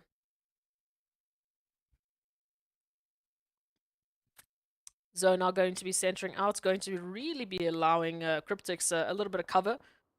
Good opportunity for them as well. I think DK might hopefully be joining us soon as well. So everything is starting to light up here on Sanhok. RUKH now finding triple. Good opportunity now as Triple Esports will be down, which means our leaders are not going to be able to pick up more points into the Sanhok. It's unfortunate, Ez, but the teams, as we know, right, it's finals. They need to grind. They need to try and play it as best they can. And I got to say, you were asking before, what has World of Battle been doing here? I mean, they brought in such an aggressive performance, but also, as we saw, they didn't make it much further on. But now, being down to the final 10 teams, this is where we get to see if we could maybe have a new rising star coming through. Absolutely. We've already seen Muhammad just stepping up like an absolute mad lad for the likes of the World of Battle, but unfortunately their journey ended early. Oh, massive rotation coming through from URUS, just trying to sneak on into the center. And again, I was just making a little bit of a joke, DK. I think these teams have a bit of PTSD from yesterday's Quarry finish on Sanhok, and now once again we find ourselves in this area. Yeah, I think there's a lot that's suffering from the PTSD that we are seeing here. I mean, there's so much just going on all over the place. But CRYPTICS, I mean, we were waiting to see a little bit of that step up coming through from their side again. So far, it does seem like they're doing a really good job, still maintaining those full squads up, and at the same time, still utilizing 3 eliminations. And now, El Chapo is going to be finding the 4th one, just looking to pick it into the side here of Ra'ad, and this is what we want to have. The teams really begin to shake those tables into another shape, and that is Ra'ad losing more players, but it's down to the final 2. It's up to Again and Ghazi to see what they can bring through. Oh, loving this energy. CRYPTICS, they've done so well. I mean, they picked up good eliminations onto the side of Blackjack Esports, but they weren't able to secure a team wipe. Now Ra'ad moving in. At least Arab Golden will be that helping hand for the side of CRYPTICS. And unfortunately, Ghazi out in the open. The spray comes through. It's a quick closure here for CRYPTICS. Well, let's see whether or not CRYPTICS are going to be able now to continue with this momentum. They've built up quite a bit. They've not yet lost a single player. But as we know, that doesn't mean anything really at this point, as there is still so much that can happen at any single given time. But it is going to be wanted now. Just looking to play a bit of that roof positioning. Trying to time the opportune angle, the opportune moment. Meanwhile, the RUKH players also moving through from that western side. I like this nice steady approach that they've got. And what's quite interesting is yet another turnaround, we are seeing that zone pulling up in towards the side of Quarry. And this is what makes it so challenging for these teams. It makes it incredibly challenging for these teams. But again, like we said, a little bit of PTSD, a little bit of experience onto yesterday's game. Hopefully they will be set and ready. Virtual Gaming, goodbye. So sorry that you can't be joining us here into this final moment of Sanhok. Ultimately, though, good focus on towards CRYPTICS and their positioning, because they got the numbers, they got the positioning, and VISTA, Ooh, Vista don't have the opportunity. Mazzaro's going to be going down. It's down to Bisk now, out in the open, not even in zone. And we can see that reach in from either Lag or RUKH could be securing them out. Let's see where this one is going to go towards next. It is now still a great opportunity here for CRYPTICS to move in. They are definitely starting to expand their options. The shots now connecting through on tonight. Escanor, A9Q could be the next to fall. And there we have it. It is indeed going to be Escanor, but A9Q now getting caught in the crossfire here. The shots managing to find their way on through and just narrowly escaping a very quick setup right there. But, of course, Blackjack going to be quite a thorn in the side. But CRYPTICS swiftly deal with them. Now managing to climb up to 8 eliminations. Lazy Boy has a good angle on towards URUS. Senke sends out the first nade.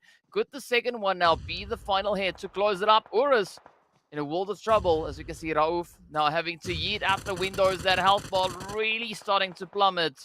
But will we see that bounce back? Is this the chance now for CRYPTICS as they come strafing around? Oh, but Eskimo instead finishes off URUS.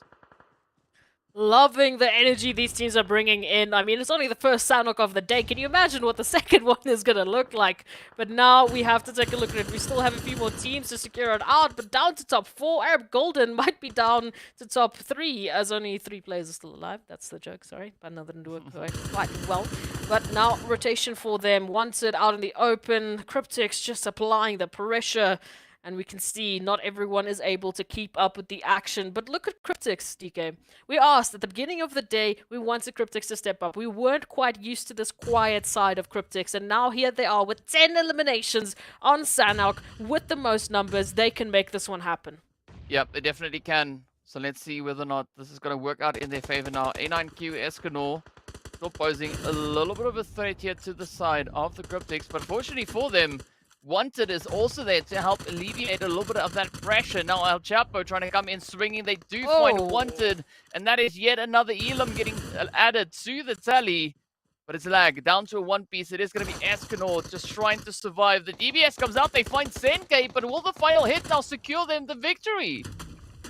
Lovely, lovely work coming through from CRYPTICS, and indeed it will be that winner chicken dinner for CRYPTICS. We haven't had the opportunity to say that in such a long time, so it has been some work put in, but they have done it. 13 eliminations with 2.1 thousand damage dealt, and ultimately, I mean, what a beautiful rotation. We know they started off all the way into towards that northern side, so to make that rotation in, to get themselves involved with that quarry, little bit of craziness, and still manage to turn this into a winner chicken dinner, I mean, just well deserved.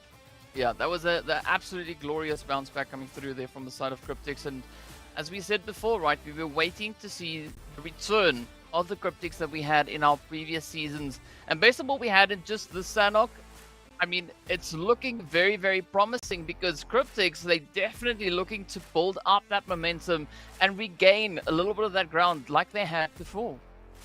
Absolutely. So now that they have that opportunity, now that they've started here, I would hope they're not going to end it because they still have a little bit of space to climb. They still have a little bit of more energy to showcase. We know this is not the end of CRYPTICS. So again, why wait till the last day to make all of these surprises? These teams, I can tell you now, they have nerves of steel. Oh yes, they certainly do have quite the nerve of steel situation coming through on that front.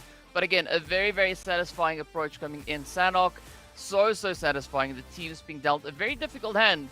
But of course, we know that we've got a few highlights coming up. Just a few snippets, so let's take a quick look.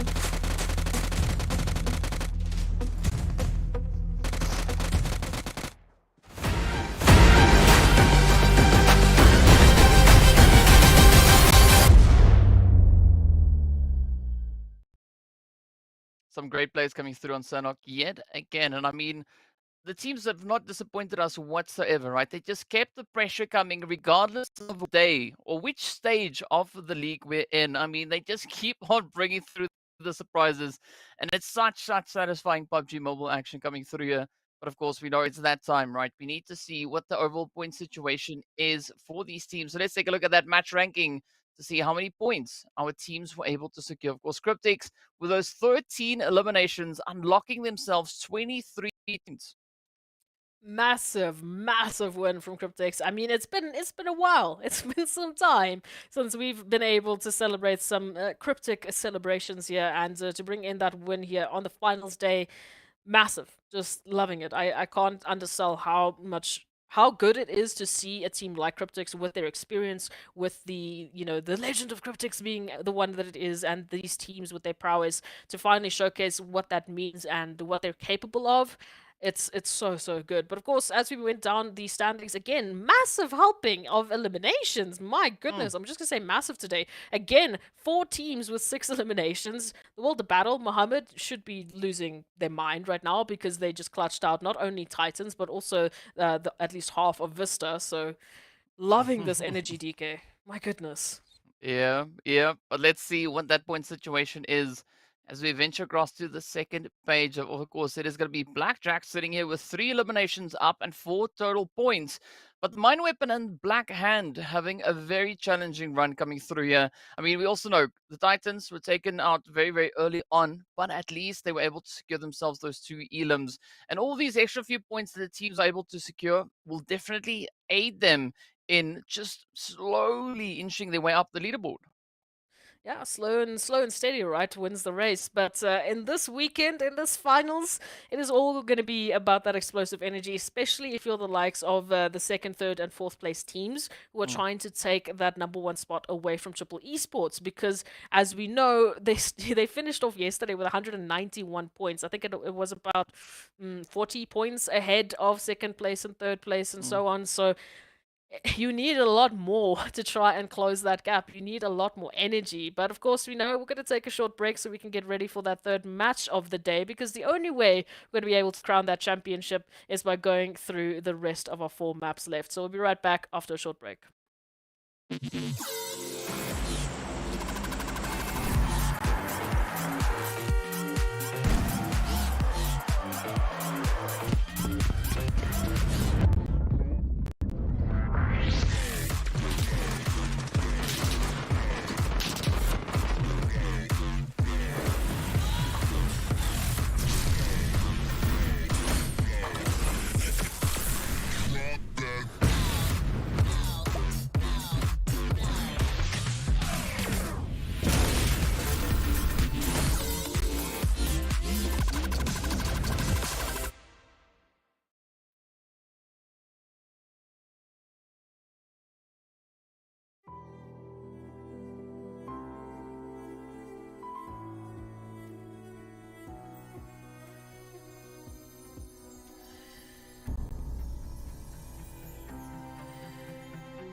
زون نجمة جالكسي غادروا من التايتن وخيول كازاخية قفت من هناك وهنا أسد ينقف. نعم سباسيال مزيان يا مارشال مزيان.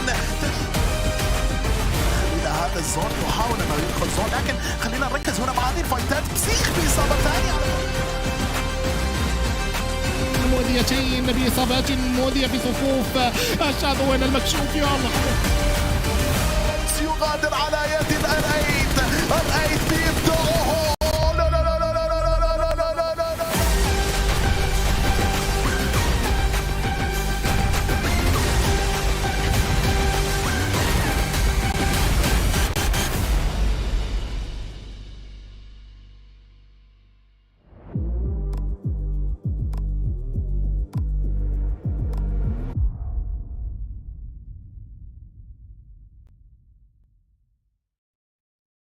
Hello and welcome back to the PUBG Mobile Pro League Africa Spring 2023 season. Of course, quite a few surprises that we've had so far today. Map number 2 done and dusted. Of course, a glorious winner chicken dinner coming through there as well. But as we know, we are prepping ourselves to move into our third match of the day. It is going to be over on Erangel as the teams are getting ready to shake things up on the bread and butter of PUBG. Now, we've seen so many things happen across the board, right? Is there anything in particular that you think we're going to be looking at? But before you answer, of course, we want to give a big shout out to Monster Energy as well, our official energy drink partner for the PUBG Mobile Pro Leagues.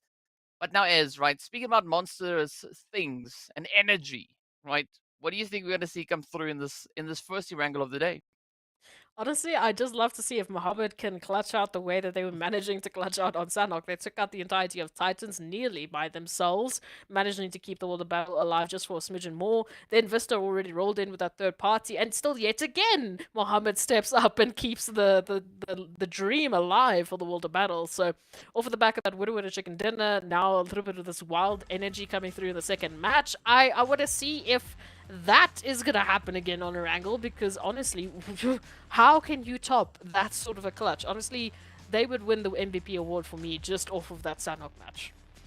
Yeah, I can't really argue with you on that one. Things are looking so promising, but I want to see what is going to come through for the remaining matches, right? The World of Battle, they've definitely come through today, looking to prove a very, very strong point. And so far, they've been performing exceptional. But is that the kind of momentum that is required to climb the leaderboard and maybe find yourself up towards the top 3? Maybe indeed. Of course, we know everyone will be chasing that slot of triple. Everyone will be chasing a better slot on the overall rankings, because there's an opportunity not only for a better share of the prize pool, but of course to get yourselves into the regional championships, and that's where these teams need to be aiming. We want that better representation of Africa in towards potentially even PMGC. Just saying, cough, cough, cough. So, we'd love to see these teams get that opportunity, but the only way they can do so is by bringing in the points. Moving into this Erangel already, flight path, a very southern portion, so cutting off a lot of that northern reach, and of course, why not? The zone goes north, because we have a southern flight path. Oh, but we can see at the rankings on the side there, the World of Battle definitely looking to close things up. Already now just sitting only 43 points away. Already making it up into the top 3, 4 points ahead of where Titan Gaming find themselves. So I'm quite curious to see how this is going to develop as the teams continue to make their way across. Of course, good old Aquaman running out in the open field. Not a single weapon or anything for them to work with. But they are going to get hunted as a one shot now looks to pick up the first possible elimination. Okay, this is unfortunate. MG, yeah, you can jump for joy, you can jump for sadness, but in that situation, if you don't have any guns, and you're going against one shot with a gorgeous little bit of a rifle action, so not much you can do in that scenario. Unfortunate, but at least for the likes of Blackjack Esports, in terms of the positioning they currently have, all the way over towards Zaki, so Virtual Gaming will fall down to a little bit of that North Georgia Pool action. They shouldn't reach in all the way to Zaki for the follow-up, because that would just be silly. Why would they leave the zone for such things? So at least they'll have a little bit more time, at least with their 3 players, to get themselves looted up and set up for the rest of this map. Yeah, let's see whether or not that opportunity will be available, and whether or not Blackjack are going to be looking to find a bit of an alternate approach to take here being reduced? I mean, we know with them dropping all the way up in towards Zaki, that is kind of where they like to go when the flight path allows it. Then, of course, our chicken dinner winners from the previous match, sitting with some pretty good stats coming through on towards Erangel, an average of 4.5 eliminations. So there's no reason for CRYPTICS not to pop off on this map as well. I mean, just over the back of that last match, they found themselves now up into 7th place on the overall ranking. So, I mean, they're a stone throw away to get themselves into top 6 placement, you know, potentially, and hopefully to continue that wonderful pacing. But also, just to add on, I mentioned RUKH Esports, really good. It was really good to see them in Miramar and a little bit on towards Sanhok picking up some fantastic points, because we know they're one of the teams closest to Triple Esports. I'd say, I wouldn't, no, actually I would. I will go as far as saying they're the only team that can potentially take the slot away from Triple Esports, just off of the bat of how contentious it is today. Ironically, the third team that is currently in potential relegation of getting themselves up to the first spot would be the Battle. So, just saying, if they bring in that kind of same energy from Miramar and Sanhok onto Erangel and close this one out, then RUKH Esports would be potentially in danger of losing out their second place. But RUKH Esports only 24 points away from Triple Esports. Now, 24 points is very doable, especially for a team like RUKH Esports. We've seen them pick up 20-plus points a games before. We've seen them, even in the finals, doing exactly that. So, would you say that we could still... I can't believe this. We still have that opportunity for someone to take the first slot on the last day. Yeah, the opportunity is there. I mean, we can see the points at the top of the screen. It is still super, super close. I mean, sure, we know the team currently sitting up in front is sitting on 200 points, right? But if you look a bit further down, the top 8, they're all still very well established within that triple figures.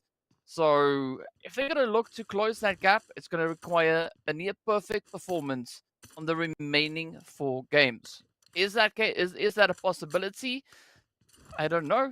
It could be, but it's going to be some really, really hard work for anyone to secure that. It is. Look, again, it's easier said than saying, oh, you just need to get 24 points, you know, in 4 maps. But that's with the consideration that Triple Esports doesn't pick up anything in those 4 maps, which, you know, it's that's not going to happen. And it's easier said than done to pick up 24 points whatsoever, where everyone is stepping up. I mean, CRYPTICS, they've been quiet for about a week and a half now. Now suddenly they pick up at 20-plus points a game on towards a map like Sanhok. It makes it so incredibly difficult for anyone else to get words in edgewise as well. So, and we've had that consistency. I mean, constantly. We've had now a pattern where map after map, we've had at least 4 teams picking up 6+ eliminations.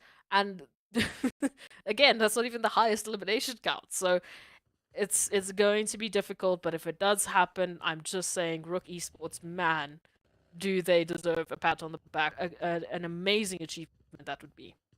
Yeah, I mean, I have to agree with you. RUKH, they've just been bringing some phenomenal gameplay. And I would almost go as far as to say is that RUKH has been better in the finals than they did in that first week of league stage. And that already speaks volumes as to what they've been able to achieve in such a short span of time. But now we want to see how that one is going to pan out, whether or not they can keep that momentum going and push all the way through to match number 18 of the finals. But either which way, in the meanwhile, we're going to be waiting for our teams to get themselves into a few situations. It is going to be lag. Now, Knight having a bit of a bumper car situation here. Not the easiest place to really park your vehicle in. But an interesting spot nonetheless. I mean, they've got the players there from the mine weapon situated just alongside them. So this could maybe be... Well, once Knight gets out of that spot, this could be an interesting position for lag. Definitely could be. We'll have to wait and see. Because I'm telling you, you know, I keep making the jokes, oh, predictions are so hard. Predictions are so hard. But I mean, what in all could you tell tell me is a fact at this point. We can't even say that Triple Esports is guaranteed to be in the #1 slot at the end of the day because there's still an opportunity for someone to take the slot away from them. We also can't even say the Titans are going to be able to be in the top 3 at this point because there's still an opportunity for someone else to take it. All of a sudden, we talk about the World of Battle, then we talk about RUKH Esports again. We've also been quiet in Phase 2 and Phase 3. A little bit of that shining came through back in Phase 3. So these teams have been stepping it up. I'm loving it, but now we have to see who will take the slot into Erangel. Already late rotations coming through from GREEDYFORKILLS, from that Multi Power, or at least rather the late rotation from Titans because they're still sticking around here, waiting for that opportunity to get a few shots in. But as we know, Titans, no strangers to late rotations. Of course, we can see them now just riding the storm out, trying to sneak in alongside the players there from Greedy. And this is where things could take quite a few interesting turns, as there's not a lot of points currently separating Titans and Greedy. Only 2 points. So if they get into an altercation, they really need to watch their approach. And they don't want to be the one that gets caught out. But in the meanwhile, there's going to be a little bit of a bumpy road down south as Greedy loses one of their players. We got URUS rotating up alongside them, but that zone now just securing itself further down south, even closer towards Pachinki.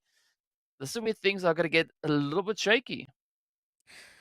Ooh, loving this. Now that open up, I mean, just look at that wild cluster of teams into center zone. Arab Golden already towards that eastern outside. Now they're reaching in and they're seeing a few more teams that have made that earlier rotation. So plenty of opportunity for them to get involved with eliminations. But first, positioning will have to be the focus here. We need these teams to get into a prime opportunity, a prime focus point. I mean, a school finish? Maybe on the cards? Can you imagine? Ooh, yes. Yes, please. Oh, wait, sorry. We can't say that. No. Reverse psychology. No, we don't want that at all. We No, would no. not be satisfied with a school You would finish want that. whatsoever. But in the meanwhile, we're going to be looking over towards the place here from VISTA, just holding on that western side of Pachinki. RUKH, however, are going to be pushing to the church. And that is going to be quite the essential portion to be holding on to. Some really gorgeous real estate right there. And I'm curious to see what RUKH are going to be doing with this position. And of course, as to be expected, VISTA could look to challenge them for that territory. We do indeed. Lovely little bit of peeking and prodding coming through, but Bisco, be careful. There's some danger lurking in that church. Not quite yet going to be the focus point here, but a few utilities will be sent on out, so it looks like they're keen to take a bit of an engagement here. We do have a 2-1-1 split coming through. Bisk at least does have some backup from Bizarro, so a reach on in could be possible, but again, it's going to be that line of sight that will cut it down. RUKH even backing off, so... Or they're trying to flank around, not sure. If again does continue on towards the backside, their VISTA just continues on this ridge line, there might be something to say that they can finally take that aggression towards VISTA. Maybe pick up a few extra eliminations. Titans, ooh, finding Arab Golden. Ooh, come on, let's see what's going to happen here. Who's going to be the one to hold on towards that potato hill angle as you see Wanted. Ooh, very isolated. Titans moving in full force. They want to claim the territory. And by Bob, they might even have it. As you can see, Wanted now just trying to get back to quality and Eagle.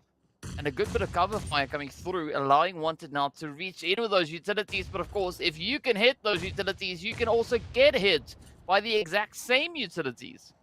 Loving this, a bit of a reach back and forth. Arab Golden definitely did start this engagement. You know, they were willing when Titan showed up, but now all of a sudden they might be rethinking it. Getting into those vehicles and maybe taking a dash back. They're saying, look, this might not be for us. Already Wanted, repositioning, trying to hold on. Titans continue to circle on Antique, even with a gorgeous flanking position. But look at this, P6! What are you doing? Finding Wanted an opener. Eagle, you tried to rotate out, but it's not going to be in time. This could be it for Titans. It could, but wow. I mean, that is so unfortunate now for Arab, as they are looking so damaged. It's going to be Brody trying to make that last-ditch effort to get themselves away and secured elsewhere. But they've just rotated up in towards zone.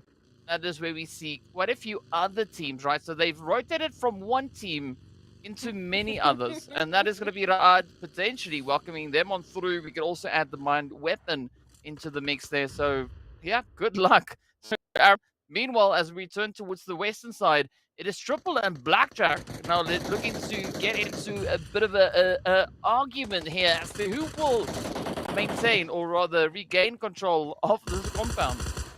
Blackjack Esports already 2 overwards to the underground. Fahita trying to dodge and dive out of the window, but it's not going to be in time already. Triple Esports, they dropped to 2. And there's a good confirmation coming through here for the likes of Blackjack. A good opener. Now back into the vehicles they go. Suddenly what they thought could have been a good fight to take doesn't turn to their favor. This is fantastic defense from Blackjack Esports to secure themselves some eliminations. And at least not too bad losses for them. I mean, they're only going to be relegated down to 3. And they have a pretty interesting rotation, though. VISTA, just up ahead of them, have pulled on in. Nagato now already rotating back, just hanging around to see what information they can gather. Let's see if they can gather enough information to make a big impact here. Mazzaro just trying to just keep off that initial push. But Blackjack, as we've seen in the previous matches, they look to be quite relentless in their approaches here. So fortunately for the side of Vista, there's only a potential 2-piece left if they do find Phonics, which I think is going to be the case here as Vista now move. Yeah, some easy claps. There we go. The elimination is secured. But this is now the opportunity for Zeke and Hisk to focus a lot more on that longevity. Again, playing for a continuation, moving closer in towards the zone, finding a nice little position to hide in. But as we jump towards that eastern side, it's going to be Blackhand still sitting on a full squad, now venturing over in towards RUKH. But as we can see also, that zone is getting ready to pop. And, oof, yes, I don't know where this is going to go next. Sunken City, Sunken City, Sunken City. Please, please, please let us head through because, oh, that can be a gorgeous finish, especially for the likes of the World of Battle, and I'm seeing it. There is a potential here now. I mean, the focus, once again, for me is going to be RUKH and the World of Battle. We know Triple Esports, they have been riding and just ringing in some points, but now there is that opportunity. There is that opportunity here for other teams to hopefully catch up and bring in that closure. Well, I mean, seeing the World of Battle smacked up center zone, that is a little bit worrying for the rest of the teams, right? Because based on the momentum that they've shown so far, it could be a very staunch fight coming through from their side. But in the meanwhile, it's going to be Blackhand now trying to reach in as they rotate up, looking for an opportunity. Lag, CRYPTICS going to be presenting them with a bit of a challenge, not allowing easy access and a clear rotation back in towards that zone.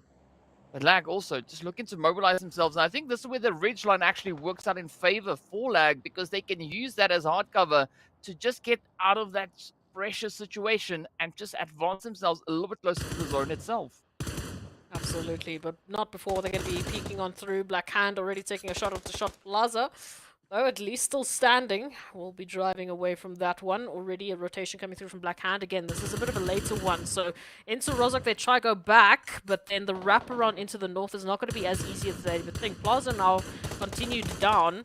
At least still the rest of Blackhand up and at him. So I don't know. It's tough. Even if they leave this one, if they leave CRYPTICS and Lag, they'll have to look towards Virtual Gaming and RUKH Esports, which is not going to be easy either. You can see Lag now reaching even into CRYPTICS, finding Marshall. Loving this energy coming through from Lag. Yeah, definitely Lag trying to make it so challenging for the CRYPTICS to get themselves out of this situation here. But with Marshall down, it doesn't mean the worst case coming through for the CRYPTICS though. We do see Greedy getting taken out. They've been sent back empty-handed all the way in 16th position. So let's see where these fights are going to be moving towards next. I mean, Titans already climbing up to 5 eliminations. And this could maybe be that bounce back coming through for Titans, right? Them looking to contest for that top position, or maybe just looking to get themselves back into second. But Lag not going to be backing out of the opportunity. They want to try and follow through. You can see that spread coming in, while at the same time, Lag are just trying to kind of, get a bit of a leapfrog jump back into the safety of the zone at the same time. Look, they at least have some scouting opposition, but as you can see, now that rotation comes through, because it's a little bit later, because teams have already set themselves up in like the Mind Weapon, they've reached in, they've picked up one from Lag, Lazy Boy on the back line as well, spotting out some rotations, Escanor Knight right up ahead of them. Oh, good rotation. El Chapo potentially also could reach in and maybe just take a bit of a fight, but they will be exposing themselves to all the teams in the vicinity. On night for the jump in bumper cars, here they go! And that will be El Chapo down to the ground. Well, there's the opportunity now, if Lag ever had one, to push through and just find the jump on towards CRYPTICS. There we go, another one does fall. CRYPTICS are pretty much getting taken down to only, well, 1 or 2 remaining players. Oh, this is the play. It's going to be Senke and Marshall. The vehicle's coming into the mix again. Knight finds it, but down they go. And now it turns to Marshall. But fortunately for CRYPTICS, Marshall is much further back, not finding themselves right up on the front line. But Escanor could look to bring in the needed upset. Loving this back and forth. We are territory. Marshall now sending that raise on into Senke, but of course Escanor steps up, trying to secure CRYPTICS, trying to secure that team wipe. Ra'ad goes down in the meanwhile to Titans, and now the step up once again. It's not going to be enough from Escanor, but there is at least still 1 or 2 members from Lag that could get this finish. You can see how close it is. Marshall just down to a sliver of HP. I mean, that was such a close engagement coming through, but now Lag looking to pick up the pieces down to 1. Hopefully, they can get themselves secured in some way, shape, or form. But the CRYPTICS are going to be using the opportunity to get themselves back into contention. Meanwhile, URUS going to be playing a little bit more of a ball situation here. And they have a widespread, a 1-3 split coming through. And that could be exactly what is required to go up against the side of Wave and the Titans. But Titans, as they've definitely been on quite a bit of a rampage. I mean, they've got 8 eliminations to their name. 8 eliminations and a bit of a tough rotation they still have to make as well, but they'll be moving in just behind the likes of URUS. So still more opportunities to pick up eliminations. Like Koa, finally we hear something from Black Hand reaching in, already 3 up with Elims. Now coming through from this interesting northern side. I was worrying. I was so scared to see how they were going to make this rotation happen, but at least they've got a foot in the door. Here we go, Koa not done yet. Continuing on with the barrage. Laying into the side there of Virtual Gaming Squad, but CRYPTICS will get backed up in 13th place. Koa cooking up the nade. Is it going to find the sweet spot? It's getting close. Ooh, finds a bit of damage. Takes down Hulk in the process as well. And this is now that opportunity for Black Hand to get those health bars adjusted and potentially maybe get a rush secured forward on towards Virtual. But I don't know if that's going to happen because we still have RUKH and the players here from the World of Battle just hanging around in the vicinity. So they need to be super calculated with their next few plays. Absolutely, otherwise they will be in danger of dropping out of that top 6 placement. URUS in the meanwhile, as we've said it, I mean, we thought that they were going to be in the danger here with Titans, but no, it's RUKH to reach in. Weiss now just behind a tree. Once again, very similar situation than what we've seen before, but URUS, still time is ticking. Titans now moving in, and Ramsey going down. It's a boot from VISTA. Hello! Finding Blackjack Esports not the way that they would have wanted to. Now we down to our 11 teams left, and, well, it's not going to stop here. Let's see Mazzaro cooking it up, sending it over. Oh, there we go. Mazzaro on point with that nade, slamming the door shut in the face. Blackjack. But now, Vista not out of the woods. As you can see, Triple also reaching in for a little bit of that long-range altercation. The shots connecting through Thor. A good bit of coverage fire coming in there. IC also holding strong. But this is now quite a strong effort coming through from the side of Triple. I mean, they only have those 2 players remaining. But as we look down south, it is going to be Titans now coming under fire as both the World of Battle and Wave lay into them. I like the split coming through from Wave Esports. You can see they've got some confidence to deal with. I mean, they're reaching into Vista, they're reaching into the World Battle, and of course, they're reaching into the Titans. They want that opportunity to just clear out the southern portion and take it all for themselves. Now, P6 and Teak here holding the line. Already a little bit of aggressive smokes trying to be employed here by Wave Esports to try and cut down that line of sight. Potentially even give them an opportunity to wrap in closer. Here it is, the push coming through from Mosta and Petrox closing that gap already up close and personal here with Titans as Teak tries to hold the line. Let's see, Wave are going to be able to pick this one up now. Titans cooking up the nades, sending them out. They do find Mosta. Ooh, but Petrox, yes, there we go. Gaddafi secures the knock. That is the opener they need. The only player now standing between them is going to be P6. But of course, the shots fly on through. Down they go, and Wave come out victorious up against the side of Titans. Oh, I love that bait and switch coming through. Once again, Titans getting too focused on the vehicle, overextends, overexposes them, and it's just a beautiful closure from Wave Esports, loving that team synergy that they've moved on in. But now, it's going to be up to Blackhand, the duo of Koa and Redox, to try and shut down Virtual Gaming, maybe even pick up another elimination for their troubles. Oh, self-nade? No, no, no. This is not how we start this. Koa going down, so that push will be just a tiny bit delayed for now. In the meanwhile, RUKH Esports, they're going to be rotating on in. We've got the World of Battle towards the southern portion of the Sunken City, and they will slowly but surely be creeping on in for a third-party opportunity. Well, it's going to be a slow, steady push, but let's see whether or not Koa is going to be able to pull this one off. It's Koa and Redox, quite a formidable force. They've also already spotted a bit of an opportunity onto the side there of Virtual Gaming Squad. Hulk now just holding steady, doesn't want to make too much noise, but this is where they need to be super careful, because if they move up too much, it is going to be RUKH to find them, and that is not what Blackhand wants at this point. Malik be holding steady, a very, very risky approach to take, but who knows, maybe they could manage to just hide it out a little while longer, and RUKH, they're not going to relinquish any position at this point. At least for the likes of Blackhand, CRYPTICS has already gone out, who are just behind them on the overall standing. So they've already done better than CRYPTICS. They've already tried to secure themselves a top 6 placement just for this match. But anything over and above this will just do them wonders. Will just get them closer to that top 5 standing and into a much safer position come for the rest of the matches as we reach the halfway point of the day after this Erangel. Weiss, also the open. Wonderful nade being cooked by Muhammad, and we know Muhammad has just been on something else, finding that opener. We say goodbye to URUS Esports, and we look to our top 7 teams. Well, I mean, Muhammad just absolutely on point with the utility again, but look at this now, Blackhand trying to push on forward. Oh, Malik. A little bit of that retaliation coming through from the side of RUKH, and this is exactly what I was talking about earlier. Let's see whether or not Malik is going to survive this nade. Ooh, it bounces a little bit too far. Koa not being able to secure it, but they, of course, send out the retaliation.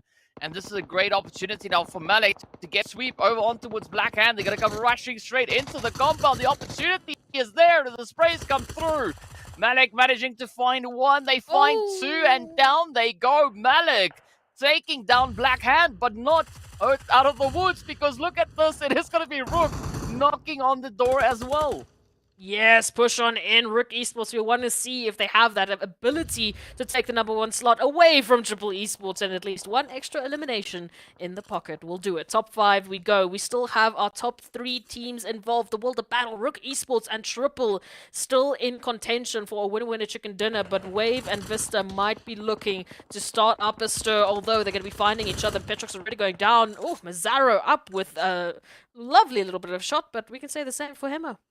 Oh yes, Hemo in a very, very interesting position here. Wave, they've been playing this one a little bit more calculated. As we can see, only 3 eliminations to their name. But they want to try and ride out this wave as best they can. Meanwhile, Vista looking to push in alongside them. And this is going to be a very exposed push for either of these teams. The only way forward is towards that city. And as we know, the blue zone is going to be closing up within the next minute or so. And that will just apply even more pressure. But let's see whether or not Vista and Wave are going to look to clean up the southern edge. The shot connects on through. That is Nagato getting picked on up. And up comes the utilities once again. Burst. Oh, down they go. And Wave with a slam dunk. Love that, the aggressive smokes coming through that just made sure that the line of sight onto the nades was completely cut off. And now the World of Battle, well, they want a piece of the action. A little bit of a dangerous push coming through from Muhammad, but it looks like they got the confidence. And why wouldn't you if you get a spray like that? Nearly the follow-up onto Mosta. Hemo down in the grasses. Gaddafi getting thirsted, but at least the nade is there from Hemo. Hazem even trying to get involved, but it's a bit of an isolated push coming through from the World of Battle. Yeah, Hazem rotates straight into that nade, and now Hemo looking to close it up, following through, trying to find that extra little bit of a reach. But things up north, quite quiet. RUKH, Triple, keeping a nice steady angle, trying to go unnoticed. But the World of Battle, they're not going to settle for anything less than carnage, as they are now finding themselves smack dab center zone. Some really good compounds to hold on to. But here we go, it is going to be Triple and RUKH pushing it further and further Icy on the edge, could find the opening that they need, but Bronsberg coming through with that cover fire. The knock is secured. That is Rami down. And Bronsberg now in a world of trouble. Love this off angle coming through here from Thor. Bronsberg trying to find a way to get to their teammate and maybe still contest against Triple for control of the North. Got a bit of an imposter syndrome going here. We still have our top 3 alive. At least we were going to have our top 3 alive. But the nade from Icy will send our number 2 team on the overall rankings back into the lobby packing. RUKH, unfortunately, their journey ends on Erangel. But the World of Battle still up with 3, Wave up with 2. Coming through from that southern side could be the deciding factor here. If they pick a fight with the World of Battle now, that gives the opportunity to Triple to once again capitalize and maybe even take a better game on Erangel, picking up and just widening that gap that they have on the overall standings. Well, the possibility is there, but let's see now. It is up to the World of Battle to try and close up that southern approach. Oh. Wave down to a one piece. It is going to be a hammer, and the nade finds its point as Arthur closes it up. Now, it is going to be the World of Battle going up against the 2 players from Triple to fight for that winner chicken dinner. Who will be the one to find it? The World of Battle looking absolutely phenomenal right here. 7 eliminations to their name. Triple sitting currently on 3. All of that thanks to Icy. So let's see if Thor can maybe bring in an extra little bit of pressure to apply onto the World of Battle. The World of Battle looking to make this a winner chicken dinner with maybe even 9 eliminations if they can grab the 2 of Triple Esports. Definitely will help them on the overall standings to get that much closer to RUKH in second. Wait and see. They have the numbers advantage. They just need to play this one slow. Make sure that they do not get isolated, but rather try and find the individuals of Triple Esports who are running a very wide split. You can see Icy already trying to close that gap, trying to get even closer, but Hazem holding that rooftop, keeping an eye out just for any pixel to step on up. The trees might be cutting off that line of sight for now, but if Icy continues this push, they will be exposing themselves.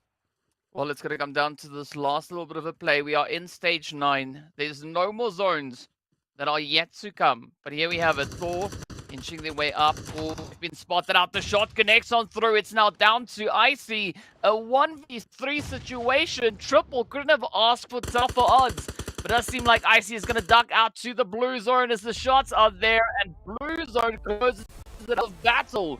Taking the winner chicken dinner. And doing so with a glorious performance. 8 eliminations to their name. Woo! We love to see that one. Great work from the World of Battle. Once again, they have just been on something else, especially Mohammed. But now the rest of the team have just jumped in and they have been stepping up as absolutely phenomenal individuals for them to clutch it out here on Erangel. So I don't know, those overall standings are starting to get a little bit spicy. I mean, why are we having all of these wonderful shifts? I'm not complaining. I just don't understand anymore. Where's energy from the World of Battle in the league phase? I mean, they were reserving their afterburner for the last day, and that is exactly what we see coming through from the side of the World of Battle. I mean, they're applying so much pressure, trying to see if they can catch up to that lead that Triple has already been able to establish on the standings. And as at this point, I wouldn't be surprised if the World of Battle made it super challenging for Triple Esports. Honestly, I can't even understand anymore. But yes, the World of Battle off the back of we had Miramar to Sanhok to Erangel. They have been picking up a gorgeous amount of points. That second winner chicken dinner now for them just in today's 3 matches. Ridiculous. Firstly, now it means they could potentially even go for the top slot. They're definitely gunning for that second place finish. So let's go take a look exactly how they did that on Erangel.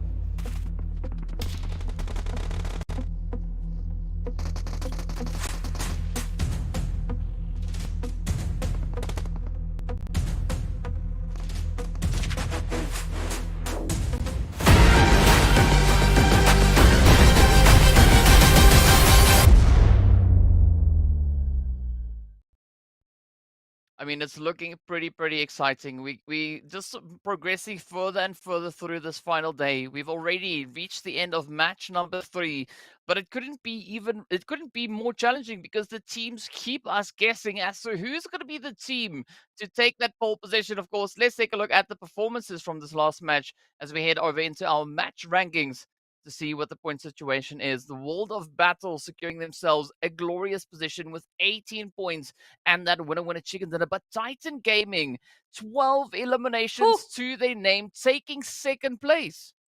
I mean, come on. They didn't even get themselves into the top 8 with placements, and they just lock it down. They were on something else 100%. Wave Esports still good effort from them, making themselves known in that top 3 placement. And again, going into this match, they were in 13th place overall. So hopefully they will be getting a bit of a reward for all their hard work. Triple Esports, we know, involved in that final top 2 altercation, ultimately just managing to pick up 3 eliminations. So it's still looking pretty good. RUKH Esports, glad to see them with 6. Black Hand, very good with 7. Let's take a look at that second page where I expect once again we should not be seeing some wild points. But hey, I am wrong. The mind weapon. Hello. Yeah, well, don't mind if they do. 5 eliminations to their name, a glorious run. But as you can see, it was a little bit of a tough run coming through for Arab Golden and Greedy as both teams got sent to our donut shop. But no, right, some point we need to see a few more people coming over there. But either which way it is going to be a very tough play. I mean, the first half of the day has been concluded. We got 3 more to go. So now let's take a look and see what that overall point situation is and just how close it really is. Look, I said going into this matchup, I was really taking a look at RUKH Esports and the World of Battle, and we can just see how close and contentious that is. At the start of this match, we had Triple Esports over towards 204 points, now sitting on 213, so not a massive lead for them. RUKH Esports also only picking up 6 points, but for the World of Battle, they've moved up from 161 to 179, just 7 points shy from second place. So RUKH Esports should be shaking in their boots coming back for that second Miramar. Yes, I definitely think that the World of Battle are going to be looking to shake up everything that they possibly can. But even between them and Titan, there's only 10 points separating them. But now let's take a look and see what the second page holds, right? As we know, Max always says that this is his favorite page to look at. And I mean, there's only 1 point separating 8 from 9th place. So Vista could still make a run for that first page. They definitely could. I mean, just in terms of the overall movement, it's not as drastic as what we see on the first page in terms of the points that they've been picking up, but there is that possibility for a shift. And again, we have to give a shout out also to Black Hand, which I wasn't able to do. They still managed to actually build that gap between them and the likes of CRYPTICS. So now that means that hopefully going into the rest of the matches today, they've got a bit of a cool head. They've got that spacing to work with. They just need to continue it. Otherwise, they will be relegating themselves that top 6 placement as they are standing as the guardians for the top 6. Well, it's going to be an exciting match to see what is going to come through in the final half of the day. And on that, we are going to be taking a quick break. So be sure to stay tuned and we'll be right back afterwards.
Your order is here. Oh, thank you. Thank you.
Hello and welcome back to the PUBG Mobile Pro League Africa Spring 2023 season. Of course, this is the final stretch, our final 3 games.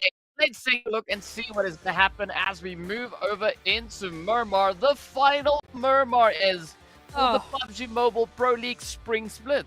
No, no, no. Take it back. How dare you say that? How dare you? But yeah. No, we are here. It is the last Miramar indeed. So these teams only have one more opportunity over towards those sandy dunes to pick up, hopefully, the points they very much need. I mean, again, it's still blowing my mind that we are still talking about a possibility of number 1 changing up, of the number 2 placement changing up, of even the number 3 placement changing up, and our top 6 still is going to keep us guessing till the last map of the day. But yeah. Very western approach here from the flight path on towards Miramar. So DK, in terms of those teams that like the eastern side, well, I hope they find some vehicles. Yeah, I hope so too. We'll see how it's going to go. But of course, the zone is going to be the deciding factor at this one. We know the previous match it went all the way up north. This time around. The teams are going to have to settle for an zone. So I'm curious to see where the teams are going to be looking to rotate towards, right? We know a few of them like to go over to Impala and the surrounding area, but Triple this time around heading a little bit more towards Puerto. I'm curious to see what is going to come through from the rest, as Arab Golden are, of course, making their play right up in towards Los Leones alongside the players coming through from the side of Wave. But we do have a few others there as well. Blackjack also going to be going for the usual location. Yeah, so we're going to be seeing Arab Golden just changing it up. They're not this time going to be going up against Ra'ad, rather opting for Los Leones, which makes sense. It's in the zone. It is their usual territory, so let's keep it up. And again, these teams, they have so much experience when it comes to the zone, which is so weird to say, but it's just what PMPL Africa has been bringing to the stage. We have seen the zone reiterated, I think, about 6 times in the league phase alone. So now, when we're back here into the finals, no surprise that we get one more treat of it. And with that being the case, I would expect Triple Esports to move up into Impala very quickly after that Puerto Pareso stop, so they should be able to get their loot on in. Blackjack Esports likely to rotate out as well earlier rather than later. And for the rest of the teams, we know such a western flight path, such an eastern zone. So, of course, the last Miramar of the day, it had to be like this. Yes, we want to have the teams, having to jump through a few more hoops. It's not done until it's done, as we got to really test them out, test their metal, see what they are made of. Of course, I think we are going to be in for quite a bit of a ride here. But especially now looking at what we've got with regards to that zone and the drop locations, there's no one really looking to get into any major upsets in this early stage of the game, right? The teams want to get themselves looted up before really focusing their efforts towards those positional rotations and the likes. But I am noticing that Lag is actually going for a rotation up in towards Campo Militar, well away from anyone else. Okay. No, look, this is going to be a bit of an interesting one for me. Lag, already, they picked up a good amount of aggressive energy, especially over towards the likes of CRYPTICS. Ironic that we're staring at CRYPTICS now. So if they can bring that in from that northern side, especially taking that eastern approach all the way from Campo Militar to Terra Bronca, maybe even down south towards Al Azahar, towards the eastern side, they might just be able to slip past the Mind Weapon, moving in further towards the eastern side, outside the outskirts of Graveyard, even potentially, or just that coastal line. So that would be a very open rotation for them to take, really capitalizing on an early placement into the zone as well. So we'll have to wait and see whether or not they'll be taking that trip, or whether or not they'll be taking a rather late rotation, as we've seen some teams really been capitalizing on that. But DK, for me, into this Miramar, my question mark is going to be on the top 3 teams. Of course, that being the World of Battle, in order, rather. Triple Esports, the World of Battle, not the World of Battle. I keep wanting to say the World of Battle. It's not the World of Battle. It is RUKH Esports, and then the World of Battle. Because the fact that we are still seeing that contention, still seeing that fight for the top 3 placement, it's just so good for PMPL Africa. Oh, yes, it is. And these teams, man, they just look to bring in upset after upset after upset. So you gotta love the efforts that they are going through rather, to achieve such strong positional plays. But of course now, RUKH also coming through with some really good stats when it comes to Miramar itself. I mean, an average of 5.6 eliminations per match. That is not something to scoff at. And they've already proven their worth already so far today. So I want to see what their surprise will be for this last ditch effort, this final push over on Miramar. Final push indeed needs to come through. But what again is going to be an interesting one here. As we take a look at it, we've also spoken a little bit about those top 3 teams, but also top 6, right? That's going to be that focus, especially moving into the regional championship. We want to see which teams will be joining us there. And we mentioned Black Hand as the Guardians, if you want to call them that, for the top 6 placement, sitting on 140. No, sorry, that was the previous match. Let me not lie to you all here. But they're currently sitting on 152 points. So we can see CRYPTICS just on that 138, very close to potentially catching up. And for GREEDYFORKILLS, I mean, they're also just only 3 points ahead of that. There is that opportunity still to see that change around if we can see CRYPTICS, URUS, maybe even VISTA picking up a fantastic game into this Miramar. I wouldn't be surprised if that is exactly what happens here, because, I mean, looking at Vista's position, they've already looked to get themselves positioned smack dab center zone over in towards that La Bendita area, even potentially Minas Generales. So there's a great opportunity there, but in order for them to succeed, especially in that location, they need to play the elevation, right? Getting caught down in the mine itself, that's not going to bode all too well, looking at the sheer number of teams that could come rotating in alongside them. We'll have to see how this one is going to be happening. But of course, for those viewers in chat, let us know what your predictions are going to be looking like. Who you want to see grabbing this final win of the day, and who will be bringing in that all-important championship title for Spring 2023 in the African PMPL. Because I can tell you, we still can't predict anything. No. DK, do you think you've gotten better at predicting these sort of standings that we've gone through in the finals now that we don't have the groups, now that we don't have the map shuffles? Because I personally am nowhere near having a clearer picture of PMPL Africa Spring 2023. I think we just need to put some new batteries in our crystal balls. That might help us make some more accurate predictions as to what could be coming through for the remainder of today's matches. But I don't know, it's going to be such a tough one, as we've seen. These teams continuing to bring in surprises, and it makes it so difficult to get an accurate reading as to what their play, what their approach is going to be here. I mean, we're still sitting with 16 teams up. We've not lost a single player. All the teams now starting to converge back in towards the zone. If we look to the center, this is where we see the players from the world of battle now looking to encroach onto the side of VISTA. But VISTA, they have been prepared. They know that someone is going to dare challenge them. And I love the proactiveness coming through as VISTA defending the initial position. But this could actually flush the rest of the players from World of Battle more towards that northern side into the rest of the VISTA team. Absolutely, but also into the rest of the squadron and the zone now with that shift moving in. So Virtual Gaming, the Mind Weapon, holding a beautiful center position. You can see the World of Battle, already feeling the action, getting 2 knocks almost immediately. Likely a little bit of that vehicle action. Bisk already here for the follow-up. Nagazzo closing in on, of course, the likes of Hazem. So beautiful thirst coming through from Bisk. I mean, that is how you shut down a team trying to push for the top slot. Now it is going to be relegated down to Kron and Arthur's efforts if they want to hold on to that potential push for top 1.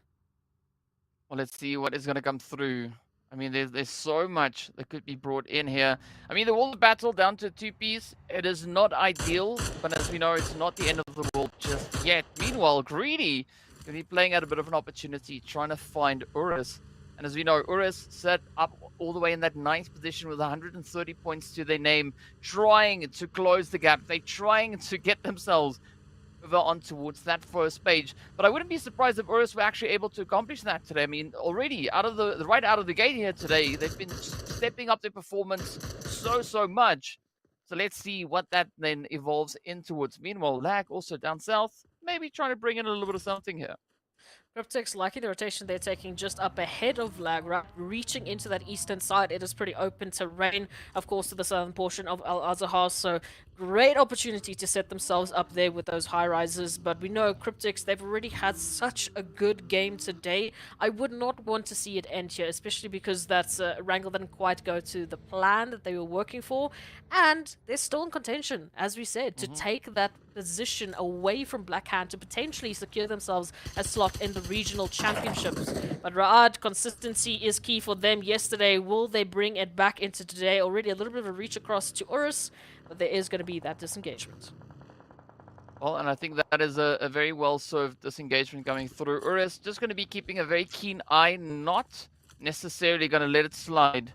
But again, it's going to stop that disengage, at least for the time being, as they now move up. Looking to apply a little bit of pressure here. It is going to be Ramsey and Raouf holding on the front line. Got those nades cooking up, but I want to see what the rest of the Ra'ad are going to be doing. Are they just going to sit and wait? Actually, we see Kofu starting to flank up, and this could be exactly what the Ra'ad needs to get the jump on URUS. Oh, okay. All of a sudden, the tables might be turning. But Greedy4Kills, they are doing something similar. You can see a bit of a reach in. URUS already taking the first knock. So, for Ra'ad now, they have stepped into a potential territory of glory here. Rotations have happened. We can see Titans and CRYPTICS in the meanwhile taking a little bit of an altercation of their own. And once again, we are losing player by player by player. Knocks are raining in as we wait for this next zone shift to happen. And it will be centering on Junkyard. So Ra'ad, URUS, they have some time to finish off this altercation before Greedy4Kills move on in. Well, let's see where this one is going to go. That zone, just loving to pressure these teams as they have very limited options. But as we can see now, it's going to be CRYPTICS, Titans, trying to take this to the next level. But Marshall not getting a clear line of sight. And this could be the opportunity still for Titans to get that extra little bit of a jump. Get those points that they need. Because, you know, as you said before, CRYPTICS, they try to close up, getting themselves a little bit more elevated on those standings. At least they are. At least they are trying. That is for sure. But yeah, we know Titans currently in 4th position, holding on, and it's going to be a tough one. The action was a bit too much for DK as well. I'm telling you. It's all this energy. All the energy these teams are taking from us, and now they might be even taking their electricity as well. So, unfortunate. But we move. We move to see what Ra'ad and URUS will be bringing in. Center position now. Junkyard, we know, is starting to light on up. Ra'ad, once again. Kofu, unfortunately, the flank didn't quite go to plan. The knock is there. URUS has been holding on by a thread as they've been relegated now down to 3 players.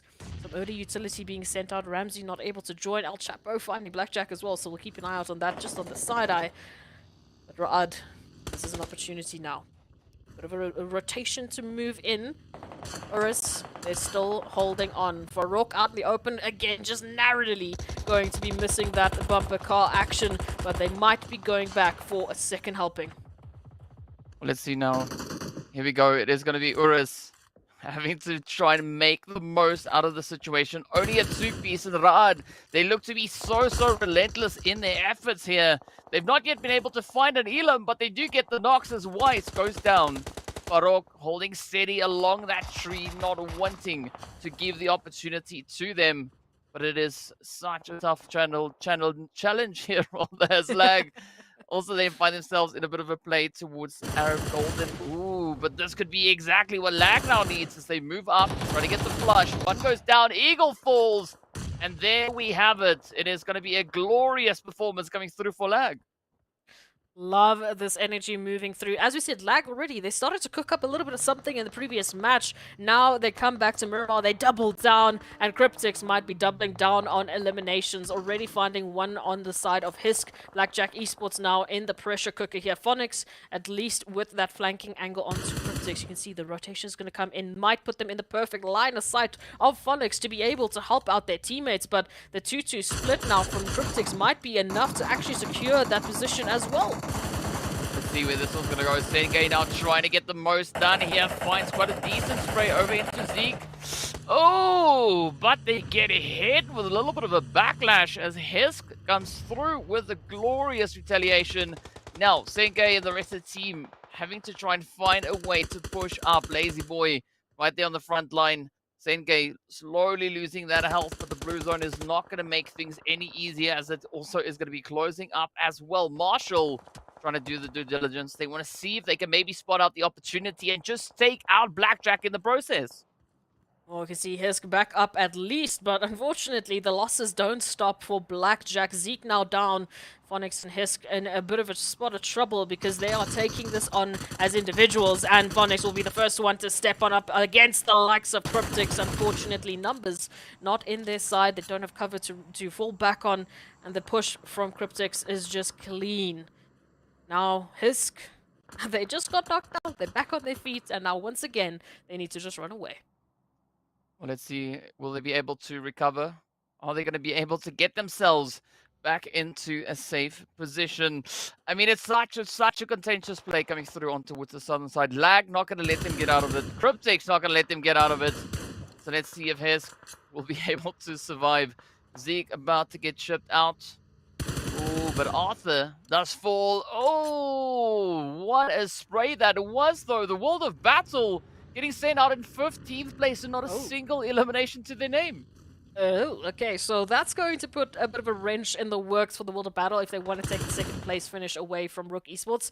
I'd even go as far as to say that first place might now be out of reach, as this Miramar did definitely not go according to plan, and we can say that for quite a few teams. Wave might be the next one to say it as Gaddafi goes down. Blackjack, oh, sorry about that. Blue Zone moved in and confirmed a Blackjack back in the lobby as well. Immediately, in a matter of seconds, we are starting to lose and drop these teams like flies, but Wave, they have a bit of a tough challenge up ahead of them. It's Titans, it's Lag to try and stop them from getting into zone. Let's see if they're going to be able to pull it off, though. It is going to be Titans who will get sent back next. Down to the final 11 teams we go. Vista also just looking to apply so much pressure. Virtual Gaming getting taken down. Black Hand also losing Koa in the trade. And now holding on to their final two contenders all the way up, or three contenders rather, all the way up in towards those far northern approaches. But this is where things are looking pretty grim on the southern edge. It is Wave now getting caught in the barrage of utility. They send out a few in response. But will it suffice? Will they be able to close it up as the jump shots come in? And Wave now trying to rely solely on a Hemo. You can see the utilities just continue to reign in. Lag up with 9 eliminations, and they don't seem to be stopping anytime soon.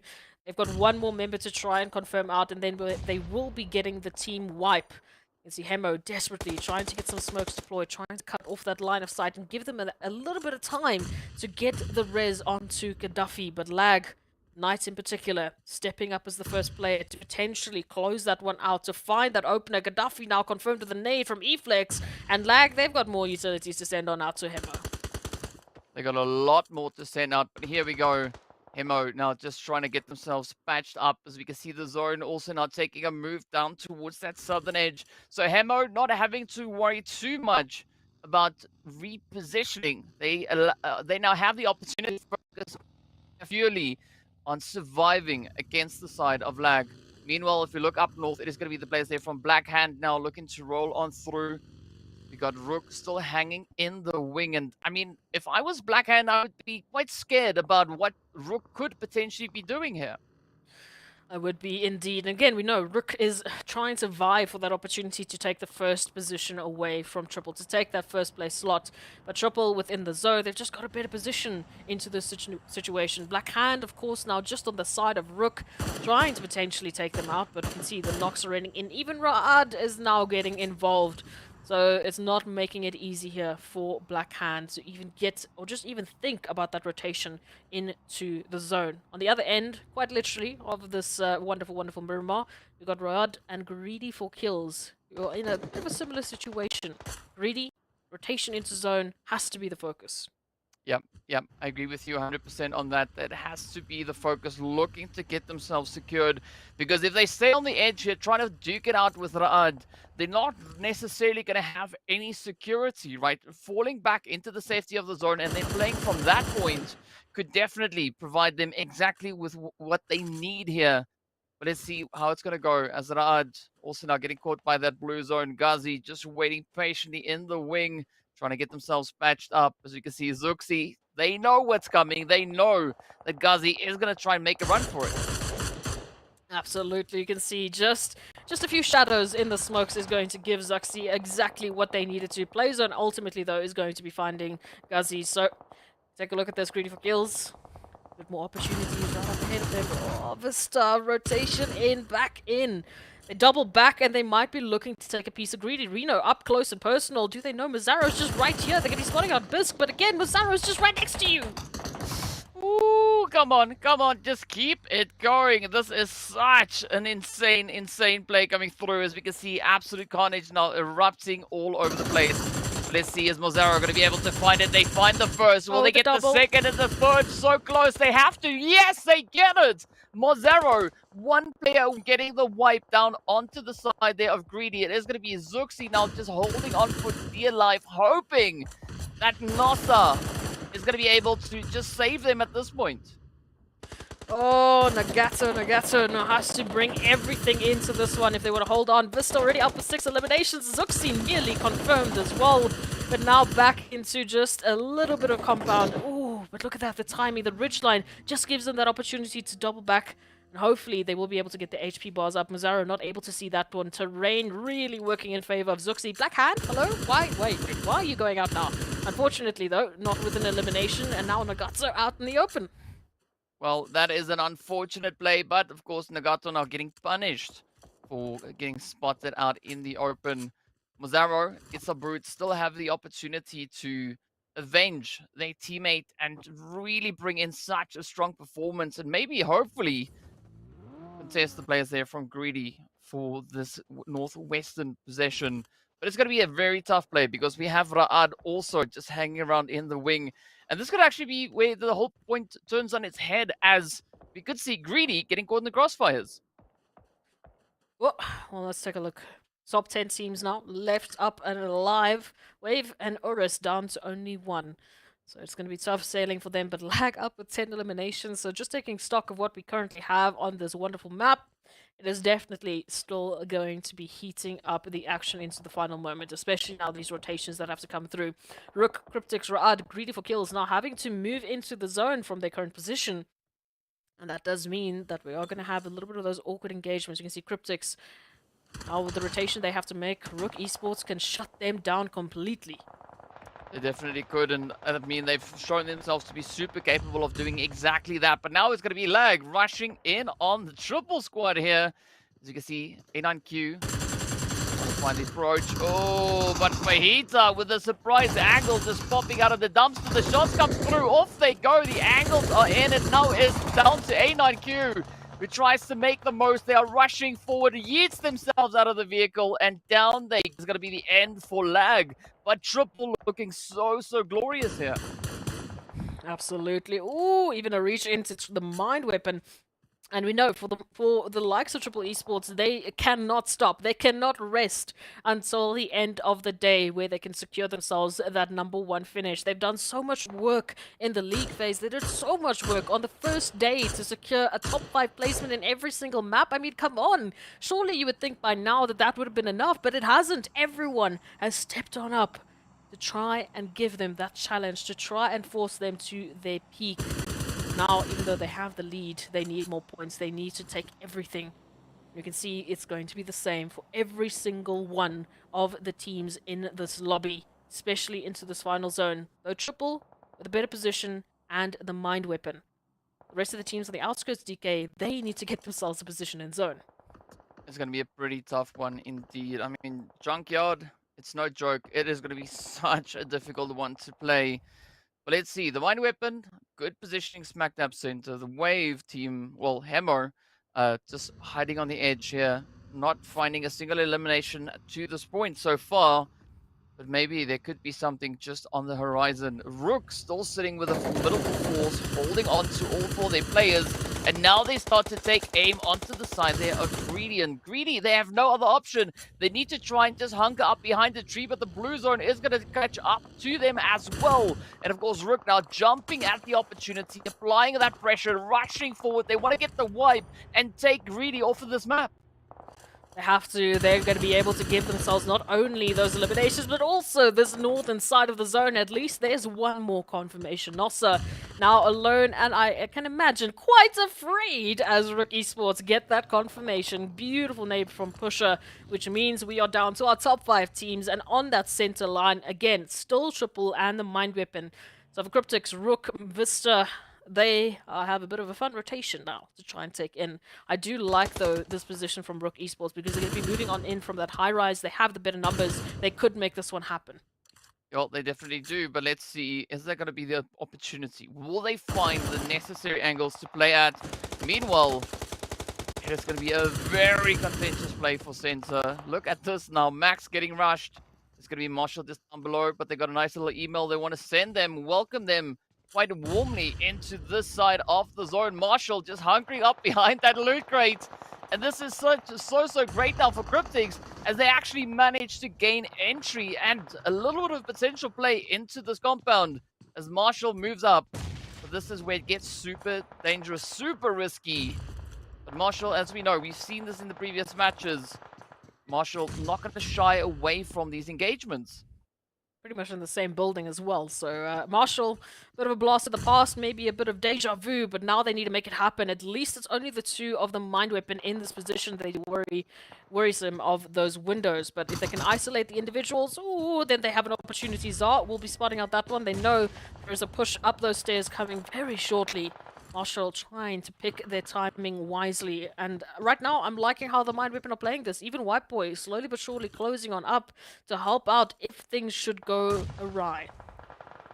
Well, let's see where this one is going to go. Ooh, Zar getting a little bit emboldened here as they move down. Oh, Yep. but the hits are there. It is going to be Max to close it up and seal the fate for CRYPTICS.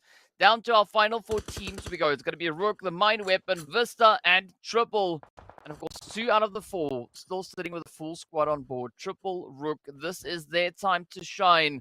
And as we know, they are also fighting so hard to see who's going to be able to secure themselves that spot in the top 3. Zaro in a very dangerous situation here. That zone is not going to make it any easier. You see Rami holding that line, just waiting for some pixel movement. But in the meantime, you take a look at Triple Esports. They have been on a rise. The fact that they've already got 8 eliminations and the potential still of a winner-winner chicken dinner with their current position on the overall leaderboard is just bonkers. Right now, they have that potential to finally secure it up, to finally place their flag in the #1 slot and say, this is ours, we have claimed it. It's going to come down to RUKH Esports and what they can do into this one. They still have the numbers to try and shut Triple down. Well, let's see what they will hold in store for us as RUKH slowly advance forward, trying to get their foothold in the door. They want to see if the opportunity is there. Mozaro has been identified, but no clear line of sight being able to be played onto that direction. The Mind Weapon, meanwhile, will be using this opportunity to try and sneak in even more so, establishing themselves in center zone, but Mazzaro does get picked on up. Down they go. Final 3 teams left to fight it out for that winner-winner chicken dinner. It's going to be Triple, RUKH, standing a really strong chance here. The Mind Weapon, they've been bringing a few upsets, but they only have a 3-piece to contest with. And then they're in the Valley of Doom, right? Because they're between RUKH and Triple Esports. Yes, they have the compounds, but it's a warehouse. We know that warehouse has so many openings. There's so much danger that comes with it. Now RUKH Esports sending it into that warehouse as we talk about it, right into White Boy, and they should hopefully be able to close this one out. However, if White Boy delays that push, then that might be the opener. Thankfully, Rami is good for it. Triple now need to move in to close the gap. Of course, that blue zone is going to be applying the pressure on towards Max and Zar. They have no other option. They need to advance forward, but we are sitting within that 9th phase. Nice. There's no more zones that are going to be moving aside from the blue. And Rami reaching in with the utility, so close to finding that last little bit of closure on towards Max. Is going to be Zar. Will be confirmed up. 8 eliminations already on board here for RUKH. 8 eliminations on board for Triple. The Mind Weapon currently sitting on 4, but they only have 1 player left to try and make a difference. RUKH, also, this is where things are turning more in favor of Triple, because RUKH, those health bars not looking all too optimal. And again, Triple Esports, they just have such a wide spread. In terms of the crossfires, they have any sort of point that RUKH Esports are going to step up, any sort of point that they're going to try and peek out, to try get some fights, to try get that angle, while there is two more members of Triple that likely have a line of sight onto their position. But again, it's a 4v4 with the addition who is just out in the blue zone, so we'll be saying goodbye to them. And now here it is, the 4v4 for that number one slot. Well, here we go. It is Triple now taking aim as they move in the final two teams left to contest for the chicken. Bronsberg already losing quite a bit of health along the way. Eugene does fall as well, and Triple now getting ready to strike as the opportunity is within their grasp. Pusher also gets taken on down. This is now Rami trying to defend, but they fall, and that is the end. Triple step up and claim themselves the winner chicken dinner, doing so with a glorious 12 eliminations to their name as well. Sheesh! Okay, Triple Esports, welcome. Thank you for the wake-up call. It is, of course, our number one team currently on the finals, and they have just been once again bringing in such a gorgeous performance, as if we thought it was going to be the end of Triple Esports. As if you thought. Nah, well, look at this one. 12 eliminations and 2.3 thousand damage. I mean, they were as active as you could be. Yeah, they were definitely doing so much work out on the battlefield, but this is so great for Triple as it really gives a phenomenal boost to the team morale. I mean, this is exactly what you need moving into the final stretch right here on day number 3 of the finals, and I couldn't be happier for Triple Esports. No, I'm loving this. I'm not quite sure yet if that will be enough, but I definitely think the fact that they shut down RUKH Esports should at the very least be that sort of shunt to RUKH. They're saying, okay, well, maybe we made a mistake trying to go for the number one slot. And with the points that they're going to be adding to the overall tally with their current position, I think they might have just been able to secure it. We still have 2 more maps, however, so that could very easily turn on its head. The fact that we're seeing all of these teams still making those final adjustments, still making everything count. I'm loving the energy that everyone's bringing in. Well, of course, speaking about loving the energy, let's take a look at the highlights.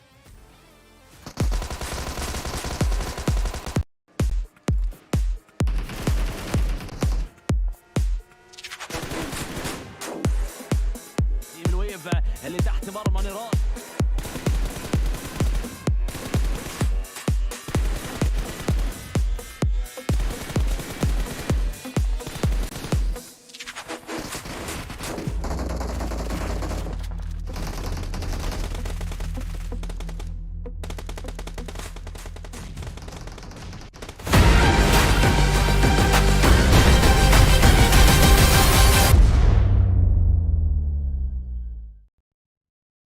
Absolutely glorious PUBG Mobile action coming through here. I mean, you could almost say this is PUBG at its best for the region. Such a phenomenal performance being brought through there by Triple. I mean, and really establishing a great bit of dominance. As we know, it is going to be that final push to solidify the overall standings. But before we get anywhere, even really close to that, we need to see how many points the teams were able to secure off the back of this last match. So let's take a look at those match rankings. We know Triple Esports, they picked up the win. RUKH Esports was so close, yet so far. Unfortunately, not being able to close out that winner-winner chicken dinner.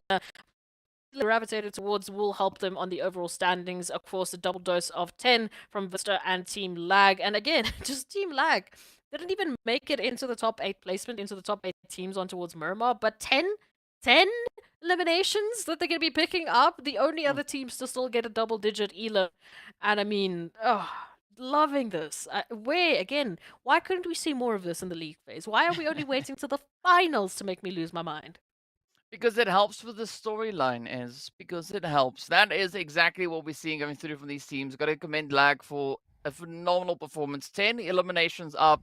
Man, it looks great. But of course, as we can see, a strong effort being brought in by pretty much all our teams here. Even RUKH securing themselves those 7 eliminations alongside their placement points. 8 points on board. It's still making things so contentious all the way through to the very last match. Yeah, but we have to take a look at that second page. We know in terms of our top 3 teams, RUKH and Triple, they did what they needed to do. The World of Battle, unfortunately, went out pretty early on, and alongside Black Hand, Titans, and Arab Golden, we will be having a few customers in the donut shop not being able to pick up the points. I mean, even just the second page compared to the first one just looks abysmal, but it makes sense because we had teams in the top 8 stepping up like absolute monsters. Yeah, for Blackhand and Titan specifically, as we know they're still, and the World of Battle, as we know they're still in the top 6. They hopefully are going to come back on Sanhok with a bit of a better story for us to talk about. I mean, as we're getting further and further through this day, it is just getting more and more challenging for teams to rise up and secure a solid finish, right? I mean, we keep on getting these surprises come through. Triple just stepping up with that winner chicken dinner.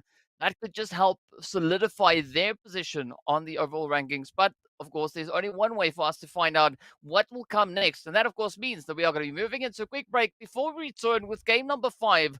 Our final right here for the PUBG Mobile Pro League Africa Spring 2023 season. Stay tuned.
Hello and welcome back to the PUBG Mobile Pro League Africa Spring 2023 season. Of course, we're getting ready to hop into game number 5. It has been an absolute roller coaster ride that these teams have been on.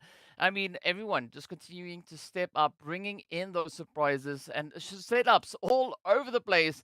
But as we know, next up, we are going to be venturing over into Sanhok to see what the teams are going to be doing when they are allowed to get a little bit more up close and personal on such a tiny map. I mean, what are we looking at moving into the final Sanhok?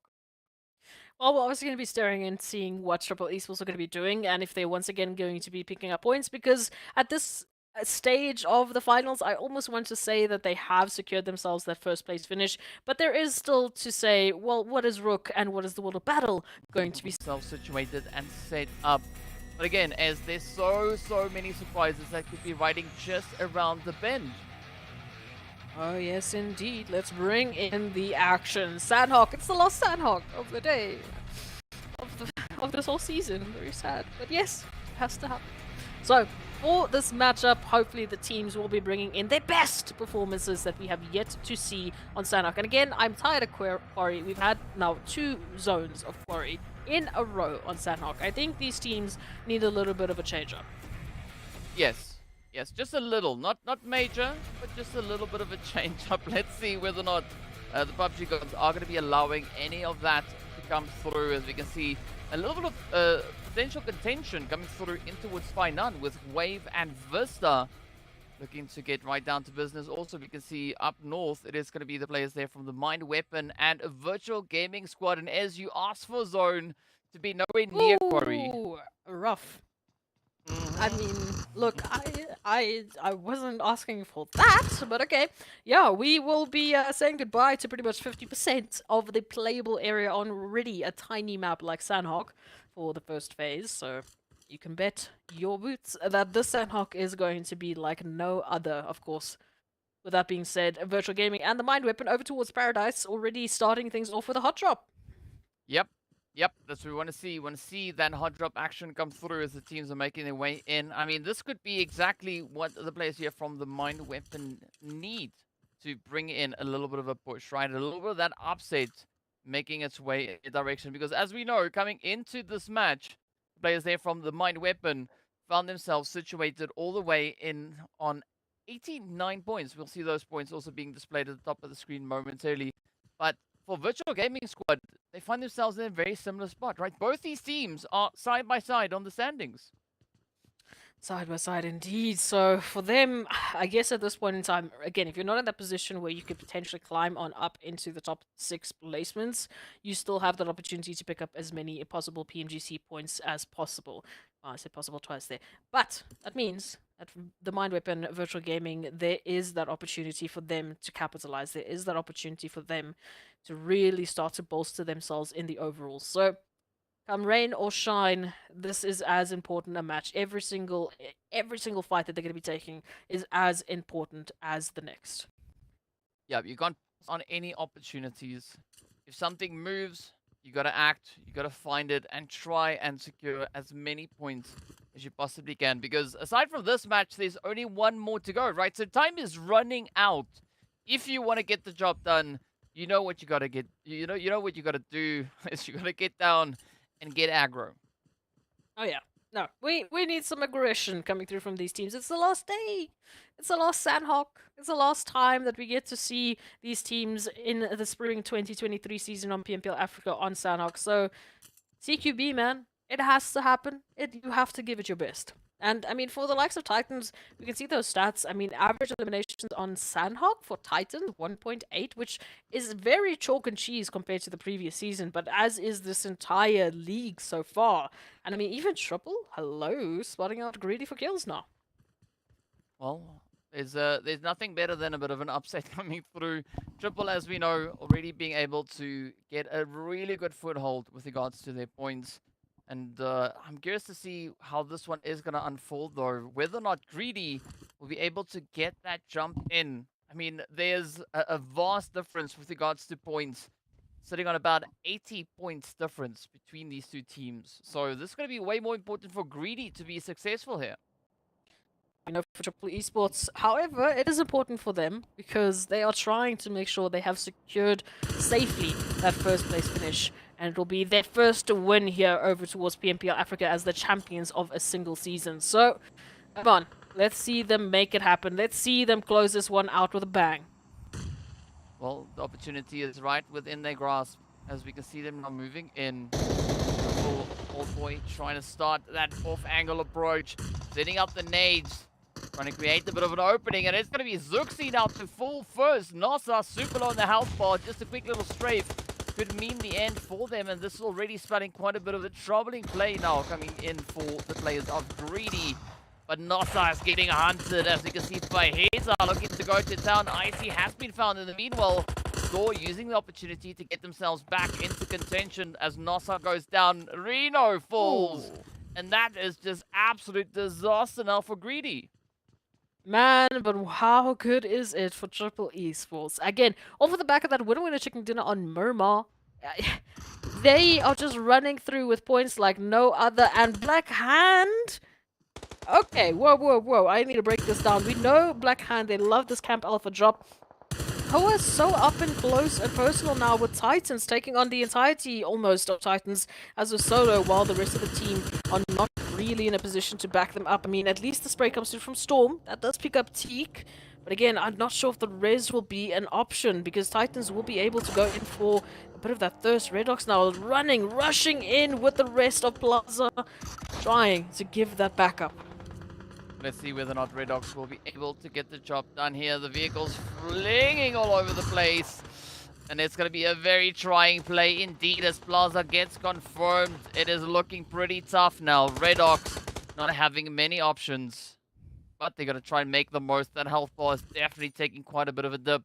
But P6 and the rest of Titans now just within reach. That nade could seal the fate here as Redox tries to make the dash. The molly, the nade, and there we go. It's the end of the road. Oh no. Titans sending the Black Hand team out with a bang.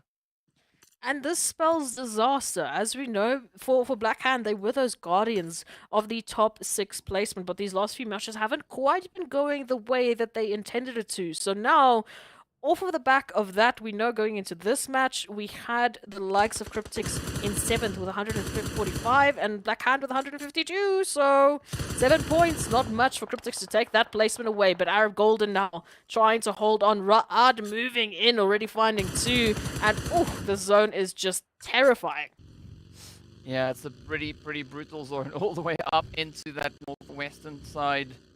I mean, such a big chunk of that zone is just water. I don't know how all these teams are going to cram in. That means only one thing. There's going to be absolute carnage all over the place. Plays here from the mine weapon. They've got a good position. They are situated within the zone, but not the most opportune compound to be fighting from. I think this is a good temporary spot, but they definitely need to see if they can maybe move a little bit more towards that western side. Triple, however, are going to be looking to gatekeep the bridge, so I don't know if they're going to be able to accomplish that. It's going to be a difficult one, as we know. Rotations now need to happen. RUKH Esports in 2nd place currently on the overall. Also one of the few teams to start playing eliminations, but not Triple, of course. Of course it's Triple. To find them out and to start whittling down their numbers. They're not only are they picking up their own points to widen the gap on the overall standings, but as if they just want to put the perfect nail in the coffin, they are making sure they are finding RUKH Esports as well, perhaps in a row now. Wow, I mean, you couldn't even script these things, as it's just so random as the teams continue to surprise us match after match. But RUKH, this is such a glorious position. They could definitely gatekeep access towards that bridge, gatekeep so many teams looking to move through this region. And already it is going to be Arab Golden starting that play as they push on through. Ooh, not the clearest line of sight. But Rami needs to be careful because you can see there are several teams also just situated north of their position. Just an hour rotations coming through in, finding potential on towards the side of Triple Esports. We can see this. A few utilities now heading on out. Old Boy trying to delay this push coming through from VISTA, but ultimately they still have a lot up ahead of them. It's a good split from Triple Esports, but Mazzaro spotting out Old Boy. That might be it now. There's an opening for VISTA to move in. Even the confirmation is going to relegate now Triple Esports down to a 3v4. Let's see, VISTA are going to be looking to back out of this opportunity. Nagato just trying to find the opportune angle to approach from. Vahita and the rest of Triple trying to keep their eyes on all these off angles. Such a difficult one to play. But I love what Vista's doing here, just really utilizing the available terrain. Now starting to move on high. Mazzaro going to fish for a few of those hit markers, but Icy is going to get rushed. Vis takes a little bit of damage, but not too much to cause any troubles. It's now Icy trying to hold it down with the DBS, but they will not survive as it turns down to Thor. Oh, the shots coming in, and this is an absolute turmoil point. As you can see, Thor quickly having to just fall back. Up comes It's a Brute and Nagato. They want that. They can get it as they take Triple right on down. Triple Esports going to be going down for the last time on Sanhok with 6 eliminations that they'll be adding to that overall tally. But it's going to be VISTA to put the nail in the coffin of Triple Esports. And this is why we love Sanhok, because what a turnaround now.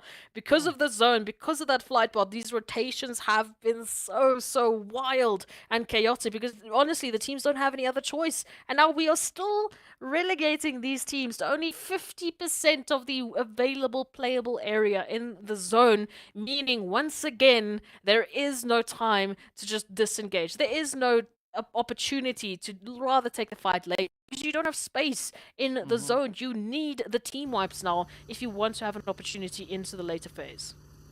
And I mean, what more could we have asked for coming into the finals, right? These teams definitely being tested, being tried, looking to see who is going to be the most deserving of all these glorious accolades. And now it's going to be Blackjack trying to pick up Raad as they come through with a bit of a rotation.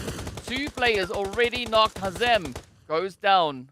It is now looking pretty grim for the side of Raad. Oh, and there we have it. Gofu falls. And that is the end of the road. But now CRYPTICS could also come under fire as Phonics reaches in, finds a little bit of Lazy Boy, but a very ranged attempt. Very ranged attempt indeed. It's going to be a difficult situation now. Blackjack Esports, however, from this coastal line, at least they give themselves that spacing, right, into the water. They know there's likely not going to be anyone, you know, still trying to swim this one out. They want to get involved. They want to get on to the mainland and get those eliminations. So they at least cut off the available opportunities, the available angles that can be used against them, but it comes with a heavy price. CRYPTICS now on the opposite end. We can see URUS also taking a bold rotation right in between Titans, and they will be paying for that. Ramsey going down, and now for RUKH and co need to get a res. They need to recover the situation. Let's see, are they going to be able to get the job done though? It's going to be such a trying play, but here we go. Titans trying to make the most. URUS also now getting caught on the coastline. SP6 just holding off in the distance, but a very interesting approach coming through there from the side of Titans. I mean, they got a 3-piece left. We got Axel and Puncher moving up on the front line with P6 holding that off angle. Meanwhile, it is going to be CRYPTICS trying to settle the dispute over on towards the eastern side. Lag looking good with their 4 numbers up. But CRYPTICS, things are looking a little bit troubling. They caught in a bit of a 2-2 split here. Caught into a 2-2 split, and again, this isolation that they have, it might not be helping them when we've got so many teams now having to take that split. Because of the zone rotation, we know that teams are going to be fighting tooth and nail for any sort of spacing, and this is already it. Eflex finding Senke, that open now trying to get the res, but as they're trying to make the swim, already they take damage. Oh, this is not optimal, but let's see, where's it gonna go? Knight cooking that nade up a little bit too long, standing out in the open, trying to find a good place to put it in. But unfortunately, have to just cancel that one out. Escanor waiting steadily, trying to see if they can find it. They do find El Chapo. Glorious rush coming in, and already, as we can see, CRYPTICS in a world of trouble, as it's now relying solely on Lazy Boy and Senke, but Senke is on the opposite end of the bridge. Lazy has no reinforcements. Let's see whether or not Escanor will be able to survive that push coming through. Lazy Boy now getting spotted out, but there we go. The UMP taking down the glorious play there, and Lazy Boy getting shipped out. Now, CRYPTICS, this is an absolute turn on its head approach. Well, the fans of Black Hand must be singing praises right now, because if CRYPTICS go down, if this is the last that we'll be seeing of Senke, it means they go down with 0 points, and there it is. Which means they don't have many opportunities left to take that top 6 placement away from Black Hand. Oh, it's going to be tough. They're going to have to leave it down to only Erangel. So, well, we'll focus on that a little bit in the break as well. But for now, Lag Esports, rotation. And, well, rotation out in the open is going to have to be the only choice they have here. Already Arab Golden, Blackjack Esports, even the Mind Weapon can reach on in and find these opportunities onto Escanor and Eflex. And still, that threat is that they have to come across to get into the zone. It's going to be a very, very challenging play indeed.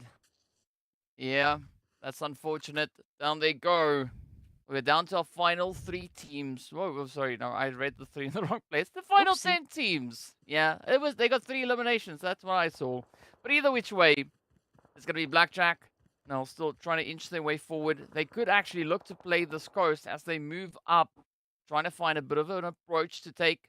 That could also mean that they are going to be running into URUS. Arab Golden, in the meanwhile, will get taken on down. And this is that final bit of a push, right? The Mind Weapon, they have all these compounds to play with. They've got such great visibility, especially looking towards that western side. The east, it's going to be a little bit tough. The East is going to be extremely tough because the teams have to take these swims on in. And now the Mind Weapon holding on into the compounds. They have such a good opportunity here to capitalize on that compound, but it's going to come down once again to the zone shift. I mean, it has just been the thorn in the side of every single one of these teams and really has been putting a spanner in the works of their plans. Now, wait and see. Virtual Gaming slowly but surely inching their way into the zone. Across that bridge line, Escanor, goodbye. Unfortunately, so Lag will not be joining us into the top 8. And Virtual Gaming, they might not be doing it in their full numbers as well. Yeah, we can see Alpha Luigi now also falling down. It is going to be up to one shot. See if they can hold up the name here for Virtual Gaming Squad, pulling them into that zone. But a mad dash is going to come through. The opportunity is there. Max not spotting that one out, but narrowly. One shot makes it up in towards the zone.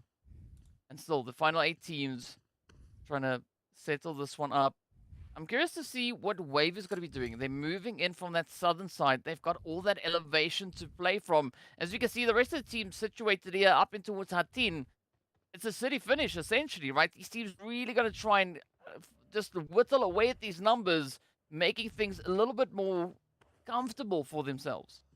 Of all zones, I wouldn't have thought that we would have a Hatin finish of all the places. But yeah, this is it. A city finish on Sanhok, nonetheless. As Blackjack Esports now, a bit of rotation. MG will be spotting out the likes of URUS, or at least Rauf in the water. So, Farouk rather, as Rauf is just a little bit further ahead. And already they're taking shots on in from the likes of the returning teams, especially Titans within the zone. The World Battle now reaching in to VISTA Gaming. So we have a few of those cluster rotations happening. Even VISTA reaching towards Wave. No one is safe with these rotations. Yeah, no one safe indeed. Let's see now. Pusher, puncher rather, trying to find the last bit of Wave. Oh, sends out a little bit of that M2 for Tappity. Tap, tap. One shot is all that's needed, and there we go. It is going to be the end of the road as Wave gets shipped on down. Puncher just adding on these elims. But Vista still in the swing of things. They're going to be holding on to that southern approach. The World of Battle inching in from the west.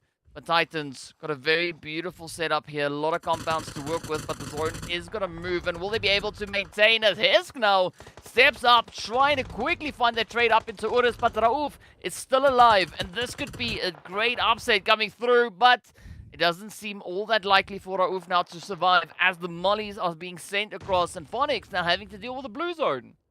Oh, tough decisions now needing to be made. Compromises indeed, just a stone's throw away. Rauf, now a position here, could hold down the line, could secure at least another elimination, or could be secured for Titans. As you can see, they're also fighting for that position into the top 3. They're only 10 points away from taking it from the World of Battle, but at least URUS will be taking one more elimination and securing Blackjack Esports back into the lobby. Top 6 we go. Now it is a question of who is going to be having the best advantage into this next phase. Already Vista within center, P6 spotting out Rauf should be holding that one down. And they have a little bit of time to try and secure that before the zone moves in. Already position secured thanks to AXA within the zone. Let's see now whether or not they are going to look to fall back. It does seem like AXA Puncher just holding steady there as they look to move in a little bit more so. But there's still going to be a lot of fighting over on towards this eastern side as One Shot is trying to make the most. Gets a beautiful lean over the wall. Finds the first, gets the second. Max now, the final hopeful remaining here for the world of, rather the Mind Weapon. But let's see, could One Shot bring in that upset? They are so close to regaining that ground. Looking to get the confirmation, it is in. Oh, if they only pushed around the box a little further, they would see the opportunity. Oh! Down they go. One shot nearly being the one-man army here for Virtual Gaming. However, they might have done enough. Max now out in the blue will be able to get that res on up. No, they don't. They do not necessarily have the time to do that. So we take a look. It is going to be the one player here from the Mind Weapon, and then of course it is the team of the World of Battle Titans and VISTA Gaming. Of course, VISTA and the World of Battle still up with all 4 players. So that gives you a good breakdown of those 12 remaining players. However, look at this position that they're holding.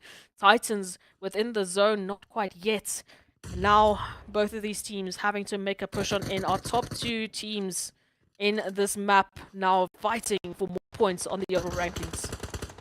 Ooh, there's going to be Axon met with a little bit of an unfortunate play. Down goes Max as P6 secures the S12K hit. The rush is there. Vista holding on to a full squad. The World of Battle holding on to a full squad. Titans sitting on 2. Puncher looking to make a play. P6 goes down, but this is now the opportunity for Vista to go on an absolute rampage. But, I mean, they could also see the players there from the World of Battle opting for yet another winner chicken dinner to come through. So there's a lot of pressure now riding on the shoulder here for Vista.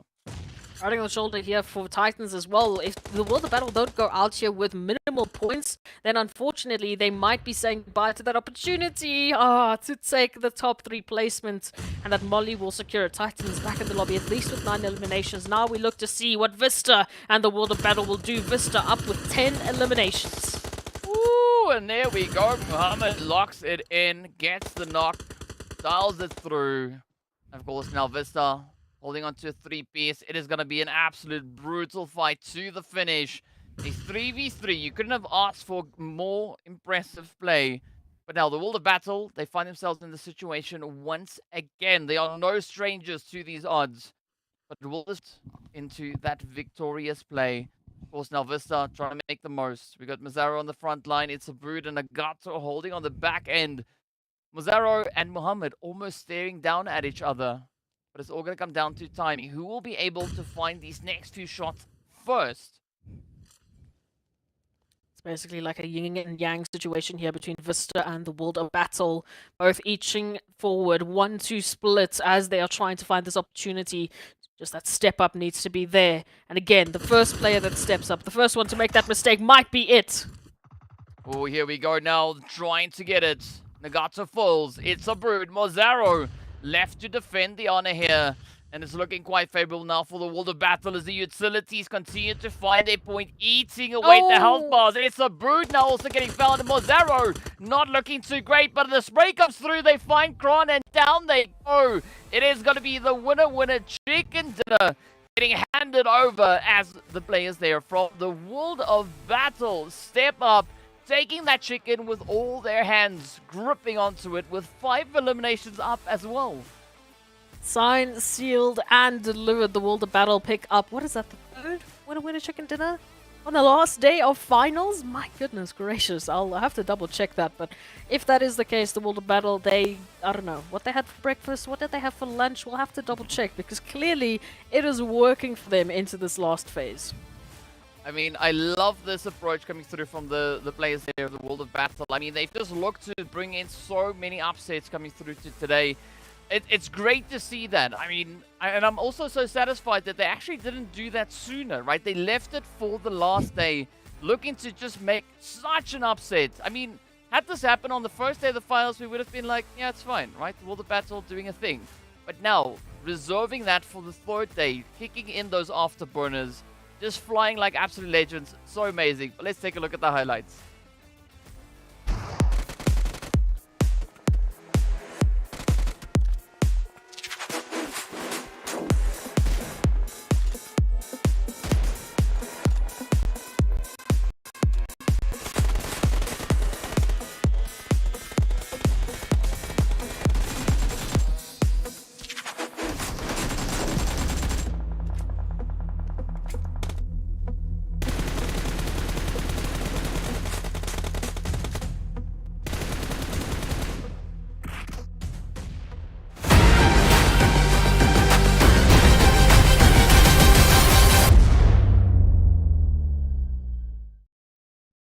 Oh, just so amazing to see that final Sanhok come through and the teams just rising to the occasion, in after upset after upset. I mean, this is exactly what we wanted to see in the last day of the finals, and the teams staying true. But of course, as we know, we need to take a look and see what that match ranking is. How many points the teams were able to secure.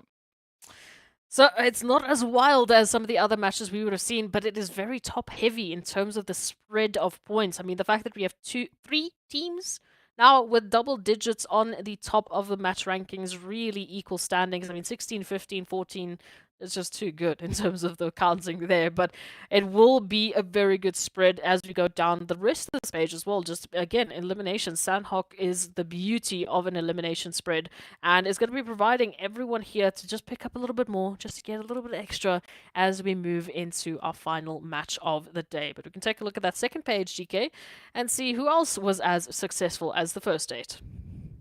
Well, I mean, URUS is still bringing in a few points on the board, securing themselves 4, 2 of those being eliminations. RUKH also solely relying on eliminations, and the same can be said there for the side of Arab Golden. But, Wave, RUKH, that's not really the amount of points that you're looking to acquire if you try to make a run for that top position, right? I mean, it's looking to be super, super tough and so dang challenging as the teams continue to bring in these challenging performances. I mean, who would have thought, right, that based on what we've already been seeing throughout the day so far, that this was where it was going to be going?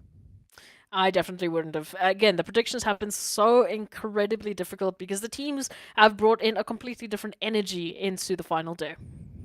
Well, as we know, of course, we need to give a big shout out to Monster Energy, our official energy drink partner for the PUBG Mobile Pro Leagues. So much love going out to them. But of course, also, as we know, there's only one more match to go. One more. It is going to be the final game, the final Erangel, to see what these teams will be bringing through. So let's head into a break, and we'll see you guys right back afterwards.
Your order is here. Oh, thank you. Thank you.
Hello and welcome back to the very last match of the PUBG Mobile Pro League Africa Spring 2023 season. This is what it's all come down to. It is time for us to see what the teams are going to be bringing into this last chance, this last opportunity to get those points locked in and see where they end up on the overall standings. Again, you say such not nice things. Like, why do you keep saying the last this, the last that? But yeah, it is what it is. The last opportunity for these teams now to pick up points. And with that wild game from Vista Gaming in the previous match, they actually just took Black Hand out for the count into the top 6 placement. So they are a new guardians of the top 6 teams, which means, and again, it's very close. I mean, Black Hand are just 2 points behind Vista Gaming. And again, Vista Gaming just 4 points behind the top 5 team, which is GREEDYFORKILLS. So in terms of the shifts that we're still seeing on this final day, top 6 regional championship still has a question mark. Oh yes, it's got a big question mark, and it ain't over until the last blue zone closes up. So there's only so much that we can speculate at this point. We know it's going to come down to this final match to see where the teams are going to be able to get themselves situated, positioned, and what that will look like, and who could potentially then be our new victors coming through for this season, for the 2023 season of the PUBG Mobile Pro League Africa. Of course, well, as we know, right? We got to step out in Miramar to see what that game is going to come through. But this way I want to ask you is, where do you want to see that flight path go towards? We've seen it all over the place. What are we looking for with this one? Well, hopefully we'll be seeing it on Erangel, because that's going to be the last match of the day, not Miramar. So, yeah, in terms of the zone and the flight path, I mean, just give the teams what they want, right? Give them a nice central zone, give them a nice easy flight path. Let's not make the last map a wild one. Let's give them the opportunity to really shine on this PMPL Africa stage. Well, here we go. We are going to be moving into our final Miramar. As you can see it, I know it's Erangel. But I just like to bring in a little bit of a second take as we move through. Of course, we are going to be starting all the way over at Primorsk, moving through. Ooh, actually heading up pretty close towards Kameshki. So CRYPTICS will be very satisfied with their potential drop location all the way up in towards the north. We'll see whether or not that is exactly where they're going to be going. But this flight path also allows still quite a bit of decent access for nearly all of our teams to get them situated to where they want to be. Hey, I like that, really. Like we said, we just want to give the teams that final map, that final stage opportunity to showcase their best performances, to showcase, the peak as we can prepare for the next season of PMPL Africa. We need to get a little bit of a teaser, as to what we can expect to come back the next season. And of course, we want to see if we'll still be having maybe those last map shuffles in the top 6. I don't think the top 3 are really open for a shuffle just yet, unless we're seeing some wildly record-breaking points coming into this one. We should have some sort of security, but as we know, regional championships are just around the corner. Oh yes, and there's not a lot that these teams can look to get done with, but yeah, we'll settle for a little bit of an upset with the zone. I mean, back on Miramar, we said there's no water that is being utilized. So it seems like the PUBG gods are trying to make up for that by focusing every map that has water down into that region and really putting these teams through the final few hurdles. I don't know, I will be focusing on towards Ferry Pier, potentially even the upper edges of Quarry on Erangel, which is going to be a wild finish here for the last map of PMPL Africa Spring 2023. Going to be a while since we'll get to say that again. So as we take a look at it now, a lot of the Eastern teams now, well, needing to rethink. Will they be taking an earlier rotation? Will they be giving up some of those loot points? And in terms of those hot drops, DK, we also have to keep an eye out. There are a few stragglers mixed in amongst the teams, so we might potentially see a few players drop early. Yes, that's always inevitable to see that kind of come through here, but let's see what is going to happen. It is going to be Icy and the rest of Triple just having a very lovely, quiet position all the way up in towards Primorsk, completely uncontested. Everyone else has preferred a more eastern drop location. So I'm curious to see what Triple are going to be doing with the little bit of free time that they have on their hands. Are they going to look to maybe rotate up more center zone, get themselves situated well in advance? What is that play going to be like at this point?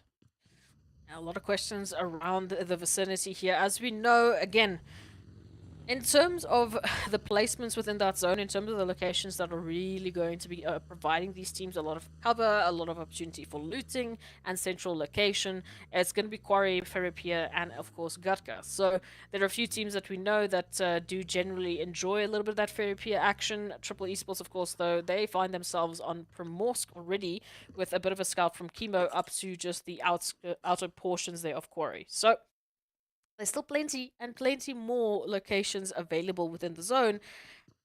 And this is kind of where I want to see some early rotations coming through from the teams. Maybe even a bit of a different change-up. Already Wave finding some success over towards Vista. Again, just purely off of the back of their rotations because they're currently just rotating right alongside each other into the zone. Well, the majority of Vista is rotating, right? As we know, Bisk is still held all the way down onto that Sosnovka military island. So a very spread out approach coming through from Vista, but it is going to be Nagato. It's going to be chased. Unlucky. Right? Wave. They want to kick up a storm here. They want to see if they can go out with a bang. Already finding one. They might as well just get second as well. Oh, Vista Gaming. I mean, they just got themselves into the top 6 placement, and now here it is. It's Wave to completely shut them down, because if Blackhand have a fantastic game, then once again, I mean, it's only 2-point difference between Vista and Blackhand. So Vista, they can't go down here. Nagato, get out. Just, I don't know how. Just, they can't afford to lose more players. They need as many points as they can actually muster to be able to secure themselves a slot in the regional finals, regional championships. Yeah. Yeah, and that's where it's all going to come down to. So I'm curious to see whether or not Vista will survive the test of time and still secure themselves the finish that they are looking to get in here.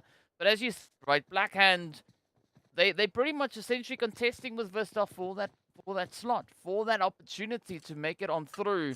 So there's going to be a lot of pressure riding on their shoulders. One of the teams that are not necessarily in need of any stress, it's going to be Titan, but always an improvement on their positioning. I mean, who's going to say no to that? Because as you know, the higher you place on the leaderboard, the bigger share you get of that prize pool. And you're playing for some PMGC points, we know, trying to qualify yourself into the next possible competition. So there's still more at play. And I can say that for pretty much anyone in the top 16. Yes, if you're on the lower side of the standings, maybe you can make a few last-minute changes.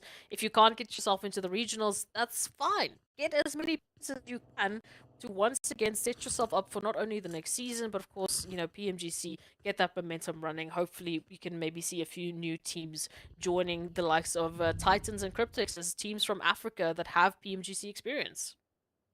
Yeah, let's see who's going to be joining them on that front. But in the meantime, we're going to be looking to see if Blackhand are going to be making it out of this whole Yasnaya Polyana position, right? They've got still quite a bit of a rotation to bring through. As you can see, they are just over 2 kilometers away from that zone. So that's going to be quite a bit of a range to get yourself situated through. And there could be quite a few hurdles potentially along the way. As we know, there was such a big cluster of teams situated on towards this eastern front. So the sooner you can get yourself situated, the more opportunities could potentially be available to you. Absolutely. Blackhand, pressures on them. At least 3 points.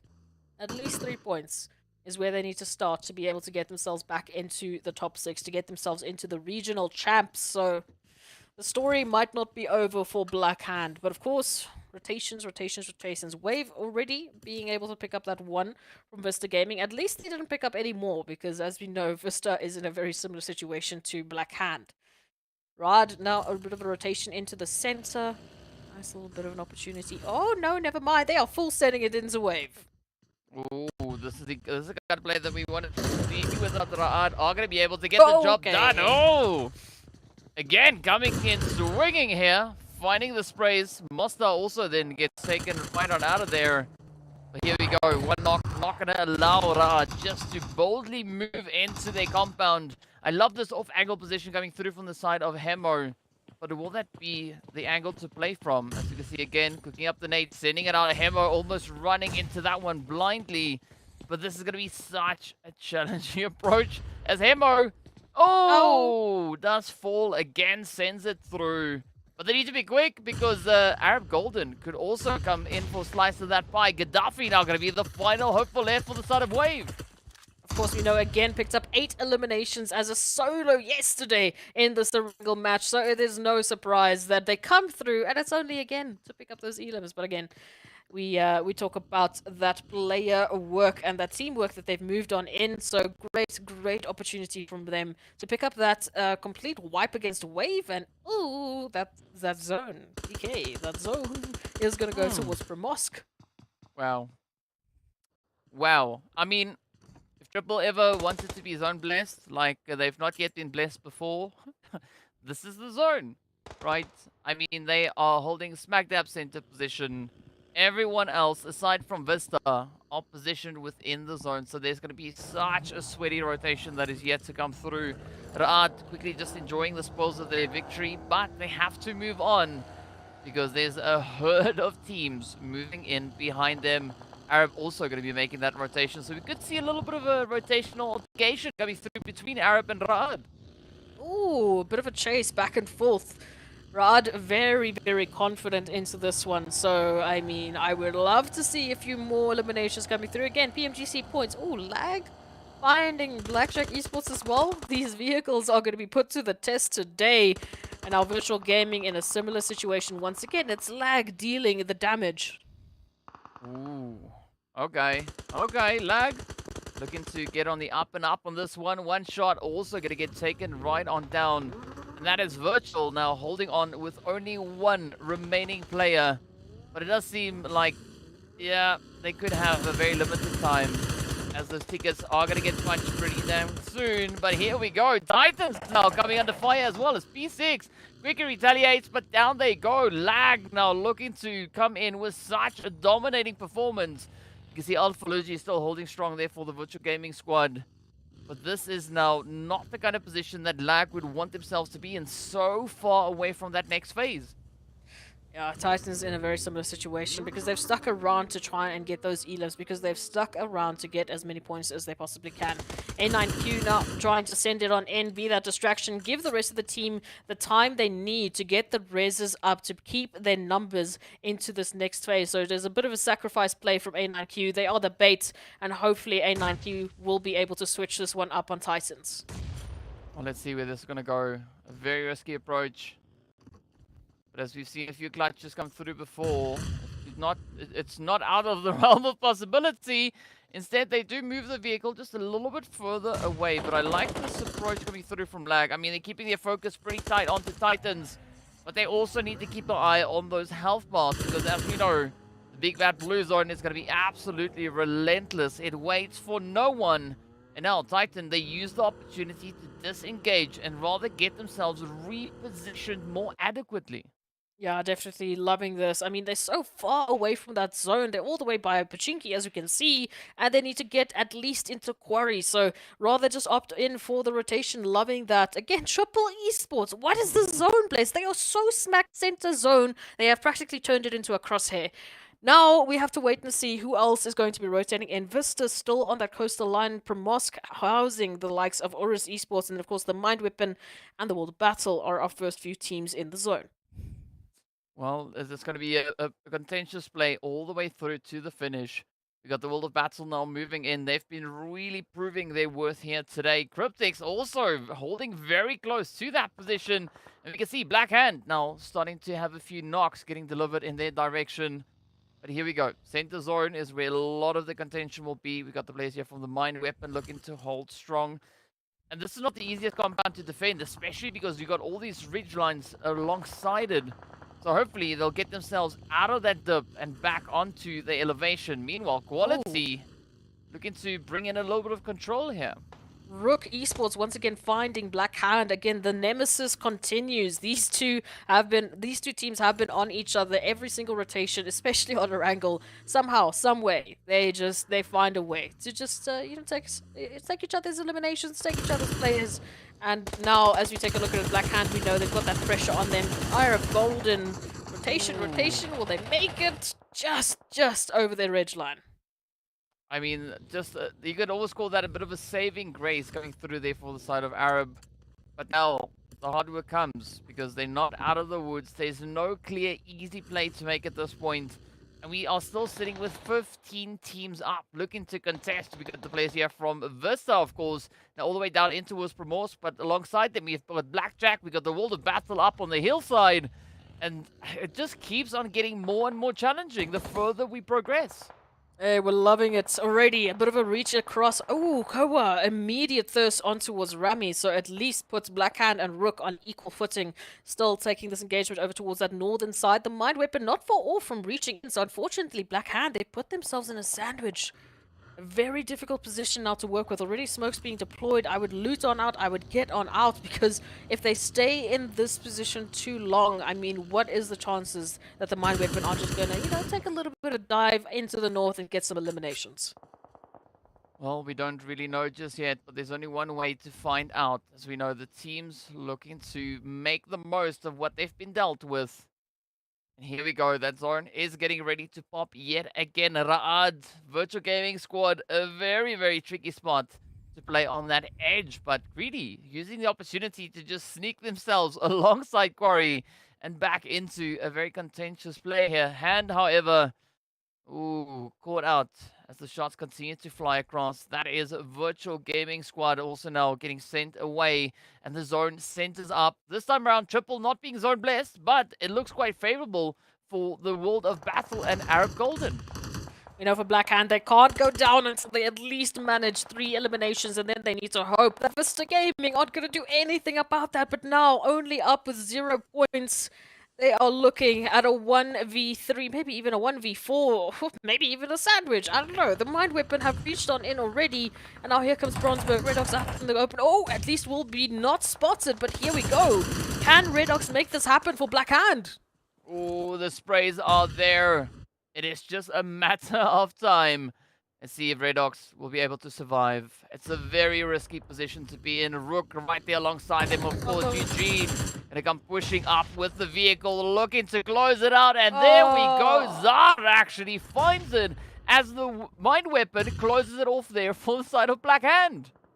Oh my goodness. Now, unfortunately, Blackhand will be going down only with 1 point. We got the Mind Weapon up with the cleanup. So RUKH Esports also their last opportunity to get points is not going to go the way that they would have wanted to. So whatever they have, wherever they're sitting on those overall standings, that will be it. Triple Esports, though, as we know, the reigning champions potentially here for Spring 2023 in the African PMPL, already still reaching in, trying to find a few more eliminations. Raad rotations have been wild, but they are still here, still going on against Greedy4Kills. Well, let's see what's going to be on the board for them as they look to progress. Now Greedy just holding steady, keeping their distance. Raad also just trying to bring themselves back into the swing of things, as we do see that race now being brought in. But now's the opportunity for Raad to really mount the aggression here. Get that jump in, because they have a slight bit of an elevation angle to play from. But, I mean, Greedy on the exact same one, so it's pretty similar on either side of it. But let's see what's going to come down as we move through that Primorsk position. The World of Battle, URUS. I think it's a bit of an altercation here. Oh, the utilities find their way on through. It is going to be Arthas looking to sneak even more of it in. White's now going to be spotted out, and that is URUS getting taken right on down. Love that coming through from the World of Battle. Already, they've put in so much energy just in this day alone. The fact that they've nearly confirmed themselves that top 3 placement, and now maybe even getting closer to the top 2, because RUKH Esports are out. I'm just saying, it could still happen. We'll have to wait and see, though. 11 teams still left. Raad up with 6 eliminations, and just behind them, it is the World of Battle. And just behind them, it is the Mind Weapon. Now up against Triple Esports. And of course, Triple, they wouldn't shy away from any more points. They don't need them, but, it's nice to have. Yeah, it's definitely nice to have, but let's see whether or not they're going to be able to find any potential plays. Because they do have the Mind Weapon just riding that ridge line, not wanting to get caught out in the open, but Triple taking a very spread out approach. I see Old Boy on the front line with Chemo and Thor just hanging back in case there needs to be a little bit of that additional support to come through. But of course, out goes the Mollies. It's not necessarily going to find its way over in towards the Mind Weapon, but this is the approach of Triple, just trying to force the hand of the Mind Weapon, looking to see what their response will be. Okay, the mine weapon now coming through that northern side. They have got quite a bit of a split, but just look at this. A 3-1 split from Triple Esports, only investing 3 players into this one, while Thor is still holding on the back line. They need to be careful, though. They cannot isolate themselves. They cannot give up any individual fights. Otherwise, the mine weapon could turn this one around. Now, Titans, hello, spotting out Greedy for kills. Well, here we go. Things keep on changing up. And now Teak trying to find a bit of an angle there. They did get Fevo. But the rest of Greedy not going to be willing.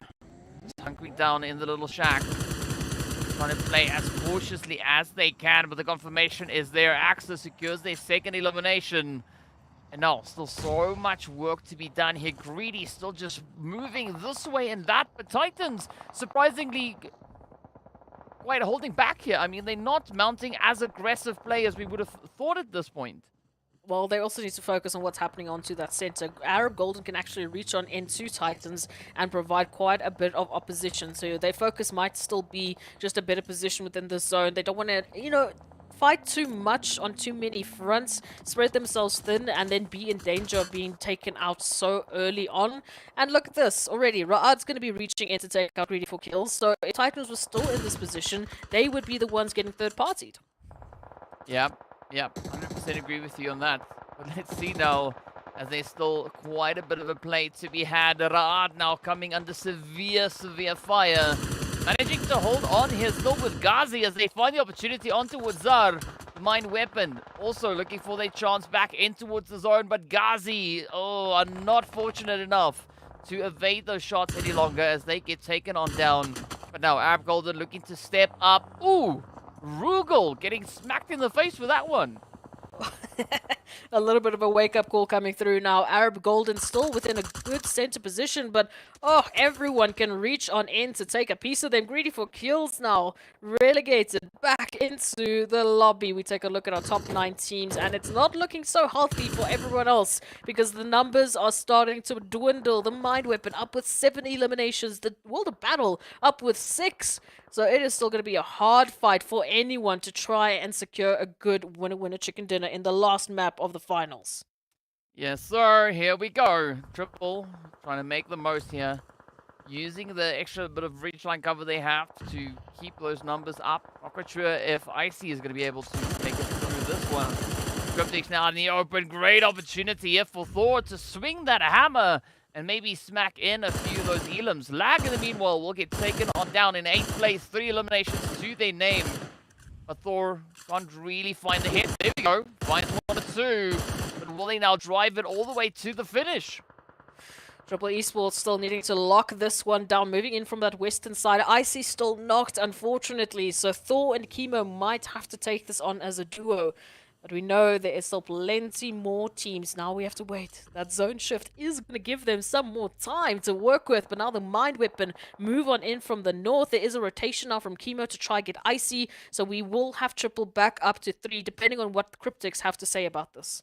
Well, let's see. CRYPTICS really looking to step up their performances as we've seen now over the past few matches. But, is that opportunity going to continue as they now rush on forward? A little bit of bait and switch coming through as Marshall goes down, Lazy goes down.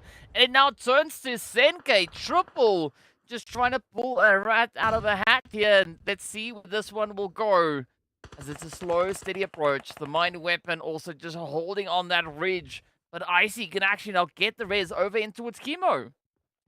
Come on, Triple Esports. Let's see what you can do in this last match. Let's see what the champions, rather, of PMPL Africa Spring 2023 have in the tank still left. Oh, just that little pixel sticking out there from Senke. Pinpoint accurate now from Thor. And Chemo and Icy moving on in for the finish. They want another bit of an elimination added to the tally. That nade is just perfect. But now with the Mind Weapon, they even reach into them? Wow. I mean, this is just Triple on another level. Moving in, dealing with CRYPTICS, now taking aim, as you said, already moving towards the Mind Weapon. Who's going to be next? Is it going to be the players there from Arab Golden holding behind them?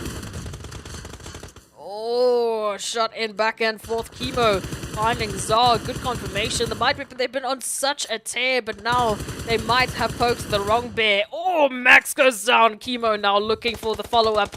Delhop and White Boy not in a position to immediately get a trade, but that does mean that there's a little bit of time for Triple Esports just to calm down, to get some loot, and to get ready.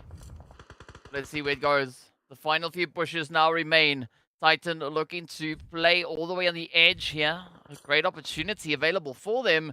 But of course, we can see there's so much just lurking in the wind. Of course, the sprays looking to connect on Eagle, trying to make that one fly. But will it reach its point? Oh, so close. But Buncher just looking on at the explosions. And Arab now, not quite sure how they're going to play this one out.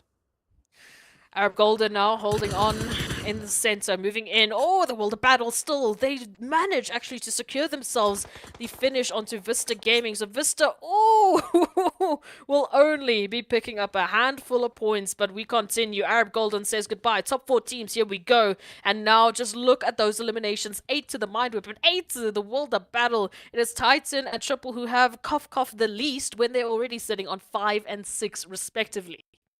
I mean, this is going to be such a challenging play to see who will be the one to lock it in. Titans sitting on 5 eliminations. They got a 3-piece going. Triple also sitting with a 3-piece.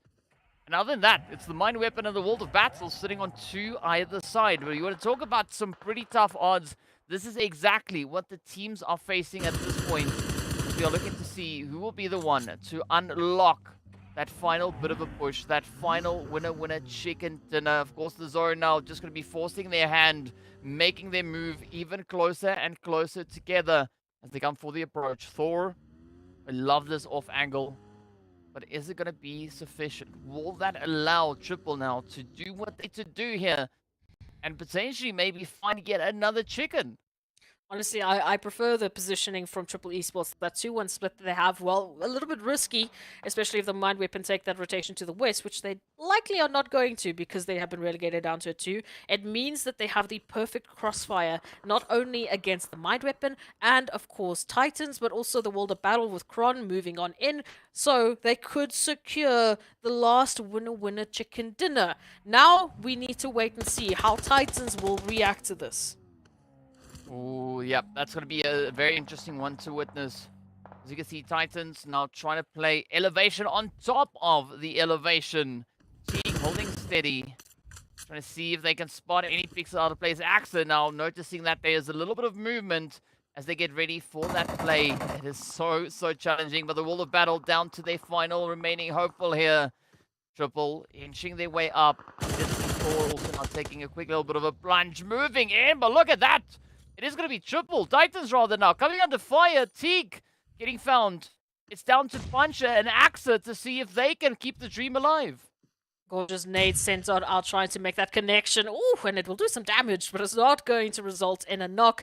And immediately Teak and Axa are like, nope, thank you, out of this one. The Mind Weapon still only with duo, but they are wreaking havoc, really providing so much pressure over towards Titans. We know Titans, I mean, at this point, they're just playing for a few extra, points to add to the tally.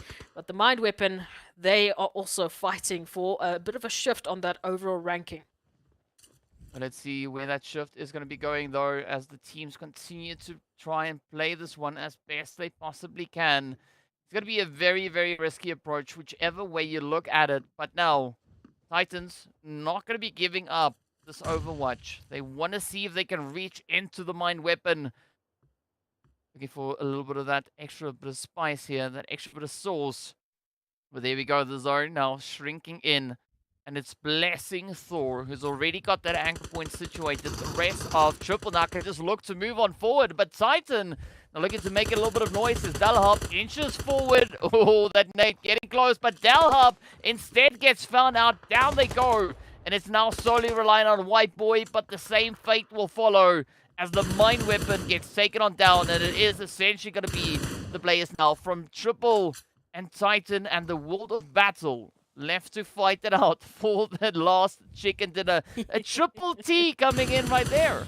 I love to see the Schemo, though, out in the open. Needs to be careful. Puncher could give them more than just a haircut. But again, this 2-1 split, I'm telling you, Thor in a whole different position. The crossfires that they have, as soon as Titans are going to be forced, which they will, down this ridge line, it can be the closer for Triple Esports unless they push on into that northern side, unless they push in to Icy and, of course, Chemo, which is going to be risky. Now out in the blue they go. Suddenly the pressure cooker is on. Kron out in the grasses, trying to stay as quiet as possible.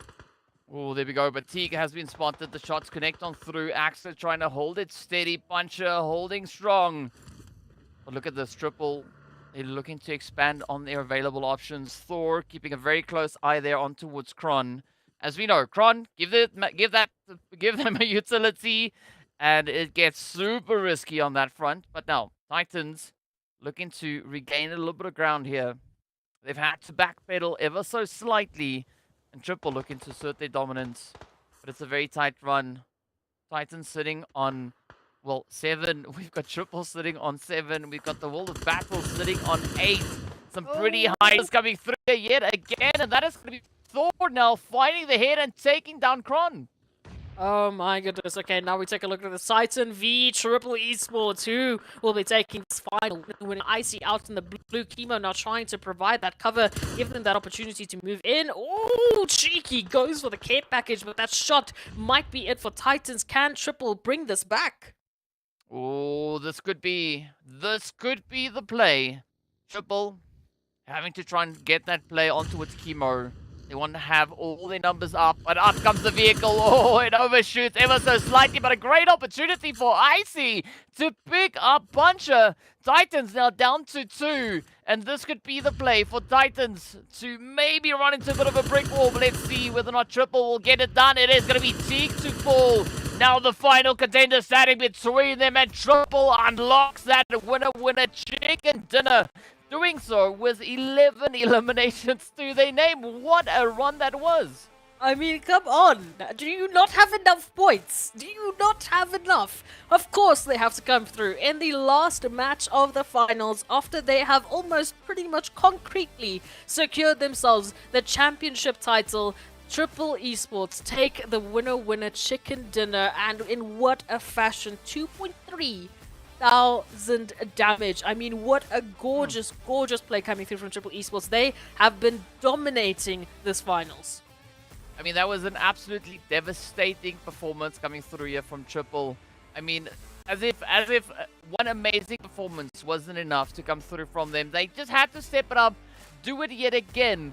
And I mean, it is so phenomenal to see. As we know, they of course brought the chicken over on that lovely Miramar. Now moving over into Erangel, they unlocked yet another one here for today. And Triple, I mean, they're just trying to secure their positioning, make sure that no one can catch them. And of course, let's take a look at the highlights.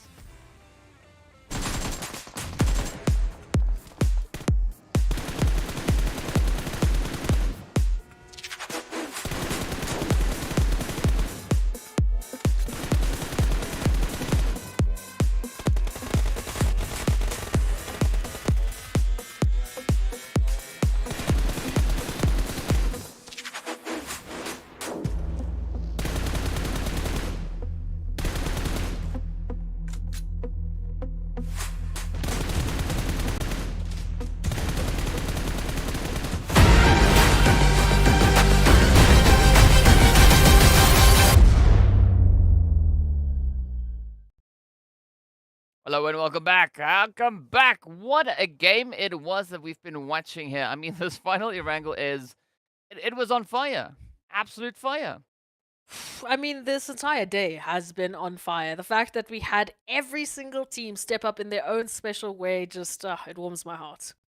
Yes, you know what also warms my heart is a big shout out going out to Monster Energy, our official energy drink partner for the PUBG Mobile Pro League. And now that we're feeling all warm and fuzzy inside, we need to take a look at a few things, right? It is that time of the day where, first up, we are going to be looking at map rankings, but we'll get into that momentarily. But I mean, it's been such a performance coming through, right? The team's just stepping up. Triple just pulling another cat out of the bag there. We did see the World of Battle also just having an absolutely phenomenal run today. I mean, they stepped up and they got themselves 3 winner chicken dinners today. In the last day of finals. Again, when you talk about this, when you talk about, like, keeping a little bit of something special for that last day, keeping a little bit of something special for the finals, why in heaven's name would I expect that the World of Battle is going to get 3 winner chicken dinners in a single day, especially on the last day of finals? And you want to ask us for predictions, although I've been asking chat for predictions, so I'm sorry I'm doing this to you, but I don't want to do it to myself, because these teams are at a whole different level. Oh, well, speaking about levels, we got to take a look at this in different levels. We are going to be starting off with our match rankings. As we can see, of course, Triple Esports picking up a glorious 21-pointer right there. 11 eliminations coming through. But Titan, the World of Battle, and the Mind Weapon each securing themselves 8 eliminations apiece. Oh my goodness. Again, I wouldn't expect that this is going to be the leaderboard or the match ranking board that we're looking at in the last day, in the last match of the finals, but here we are. Yes, indeed. Indeed, we have these teams just absolutely being their own monsters. But of course, Rad, I mean, on this page, just purely based off of eliminations, fantastic to see. Very top heavy match ranking, but this is the last effort. This is the last little bit of a sprint these teams were able to make, and I think they should be very proud of themselves. Yeah, definitely a glorious performance. But now let's take a look at that second page to see what the point situation is. If you have your calculators in hand, let loose. Because as we can see, Blackjack secured themselves 3 points, URUS with 3 points, Black Hand with 3. And then, of course, we move a little bit down. Everybody, at least for this last match, securing themselves points. And I mean, this was a phenomenal finish for the very last match in the finals. Again, it is so good to see PMPL Africa getting to this point where we are constantly, trying to figure out, okay, who's going to be the top 3, who's going to be the top 6, how are we still having that contention on the last day of play? We haven't ever in the history of PMPL Africa had it this close on the last day. We've had a few shuffles, yes, on the top 6, but in the top 3 Yeah. on the last day? No. I mean, and that's what we wanted to see, right? An increase in performance across the board. A lot of teams stepping up to the challenge, bringing those surprising performances through. But of course, it is time for us now to head over to the overalls. But we are going to be starting on the second page. So we're going to be starting at 16th to 9th place. So let's take a look. It is going to be URUS sat all the way at the top of this page with 139 points to their name. With the players there from Raad, hot on the heels, 5-point difference. But it's been a very, very challenging performance coming through, especially looking at what these teams on the second page have been doing.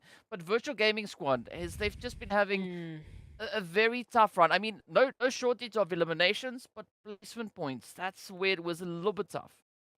Yeah, I mean, they're not the lowest in terms of eliminations, and they've really been bringing in some good aggressive energy. But again, the meta change, whereas we do still say that, look, you have to be aggressive, you have to get eliminations, you have to get a lot of fights to be able to make that happen. You can't just completely disregard placements, unfortunately. But rotations have been extremely tough for virtual gaming, and the third parties we saw alone in this weekend can attest to why it has been so difficult. But still, we have to say congratulations to the teams on this side of the page. They have still managed to get themselves into the top 16 of the PMPL Africa Spring. So I would still say they should be proud of themselves. This is just going to be setting the foundation for how much more they can build on coming through into the next phase.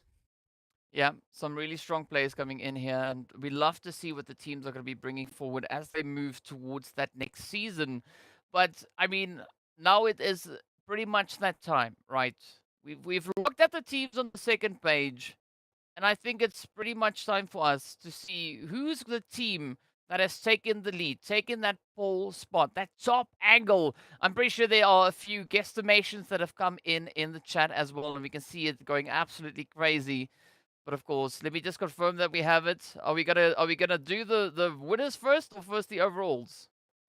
Okay, so we're going straight into the overalls. We don't have a champion graphic, but either which way, let's move in and see who that is without any further delay. The answer to the question is Triple Esports, sitting way up at the top with 4 chicken dinners, 112 eliminations, and a glorious 55-point lead over the World of Battle. But my goodness, my goodly goodness. Okay, look, we kind of knew for Triple Esports in the last 3 maps that it was going to be them. You know, they're over in the top. They really didn't need that last winner chicken dinner, but they went for it nonetheless. However, I need to say, so well done to the World of Battle for the last day of finals. They have brought in a phenomenal day of play. The fact that they are in the top 2, the fact that they are the second placed team was not a small feat. I have to remind you, when we started this day, they were in 6th. They were the 6th team, and they have secured themselves top 2 because of this fantastic day. You know, those 4 winner chicken dinners, 3 of them were just off of today. I mean, that's absolutely insane play to come through from I mean, the world of battle. It's pretty crazy to look at. But of course, you also got to commend the players there from RUKH Esports, right? They've been just playing such a strong game, and going toe to toe with Titan Gaming is no mere feat. That is quite the performance that they've been able to secure and bring in. And as we know, Titans came into the finals with 79 bonus points to their name. But this just shows you how tough the competition is. So regardless of your bonus points, that doesn't mean all that much for you really moving through. Yeah, I mean, the World of Battle started off with only 52 bonus points. Man, I just absolutely congratulations to our top 6 triple, the World of Battle, RUKH, Titan, GREEDYFORKILLS, and VISTA Gaming as well for stealing it in the last few matches, for making it into the top 6. I mean, you have to applaud them. Efforts to get themselves into the regional championships has not gone unnoticed. It is unfortunate for the likes of VISTA, Black Hand, and CRYPTICS that we won't be seeing them in that side. But of course, next season, you know, there's always to talk about PMPL Africa Fall. Just saying. Yeah, it is what it is, right? As we know, there's only limited slots to move through over in towards that regional championship. But yeah, we also have our MVP. Let me just check whether or not we have a graphic to display that, or are we just going to drop the bomb on the viewers? Okay, so we're just going to drop the bomb.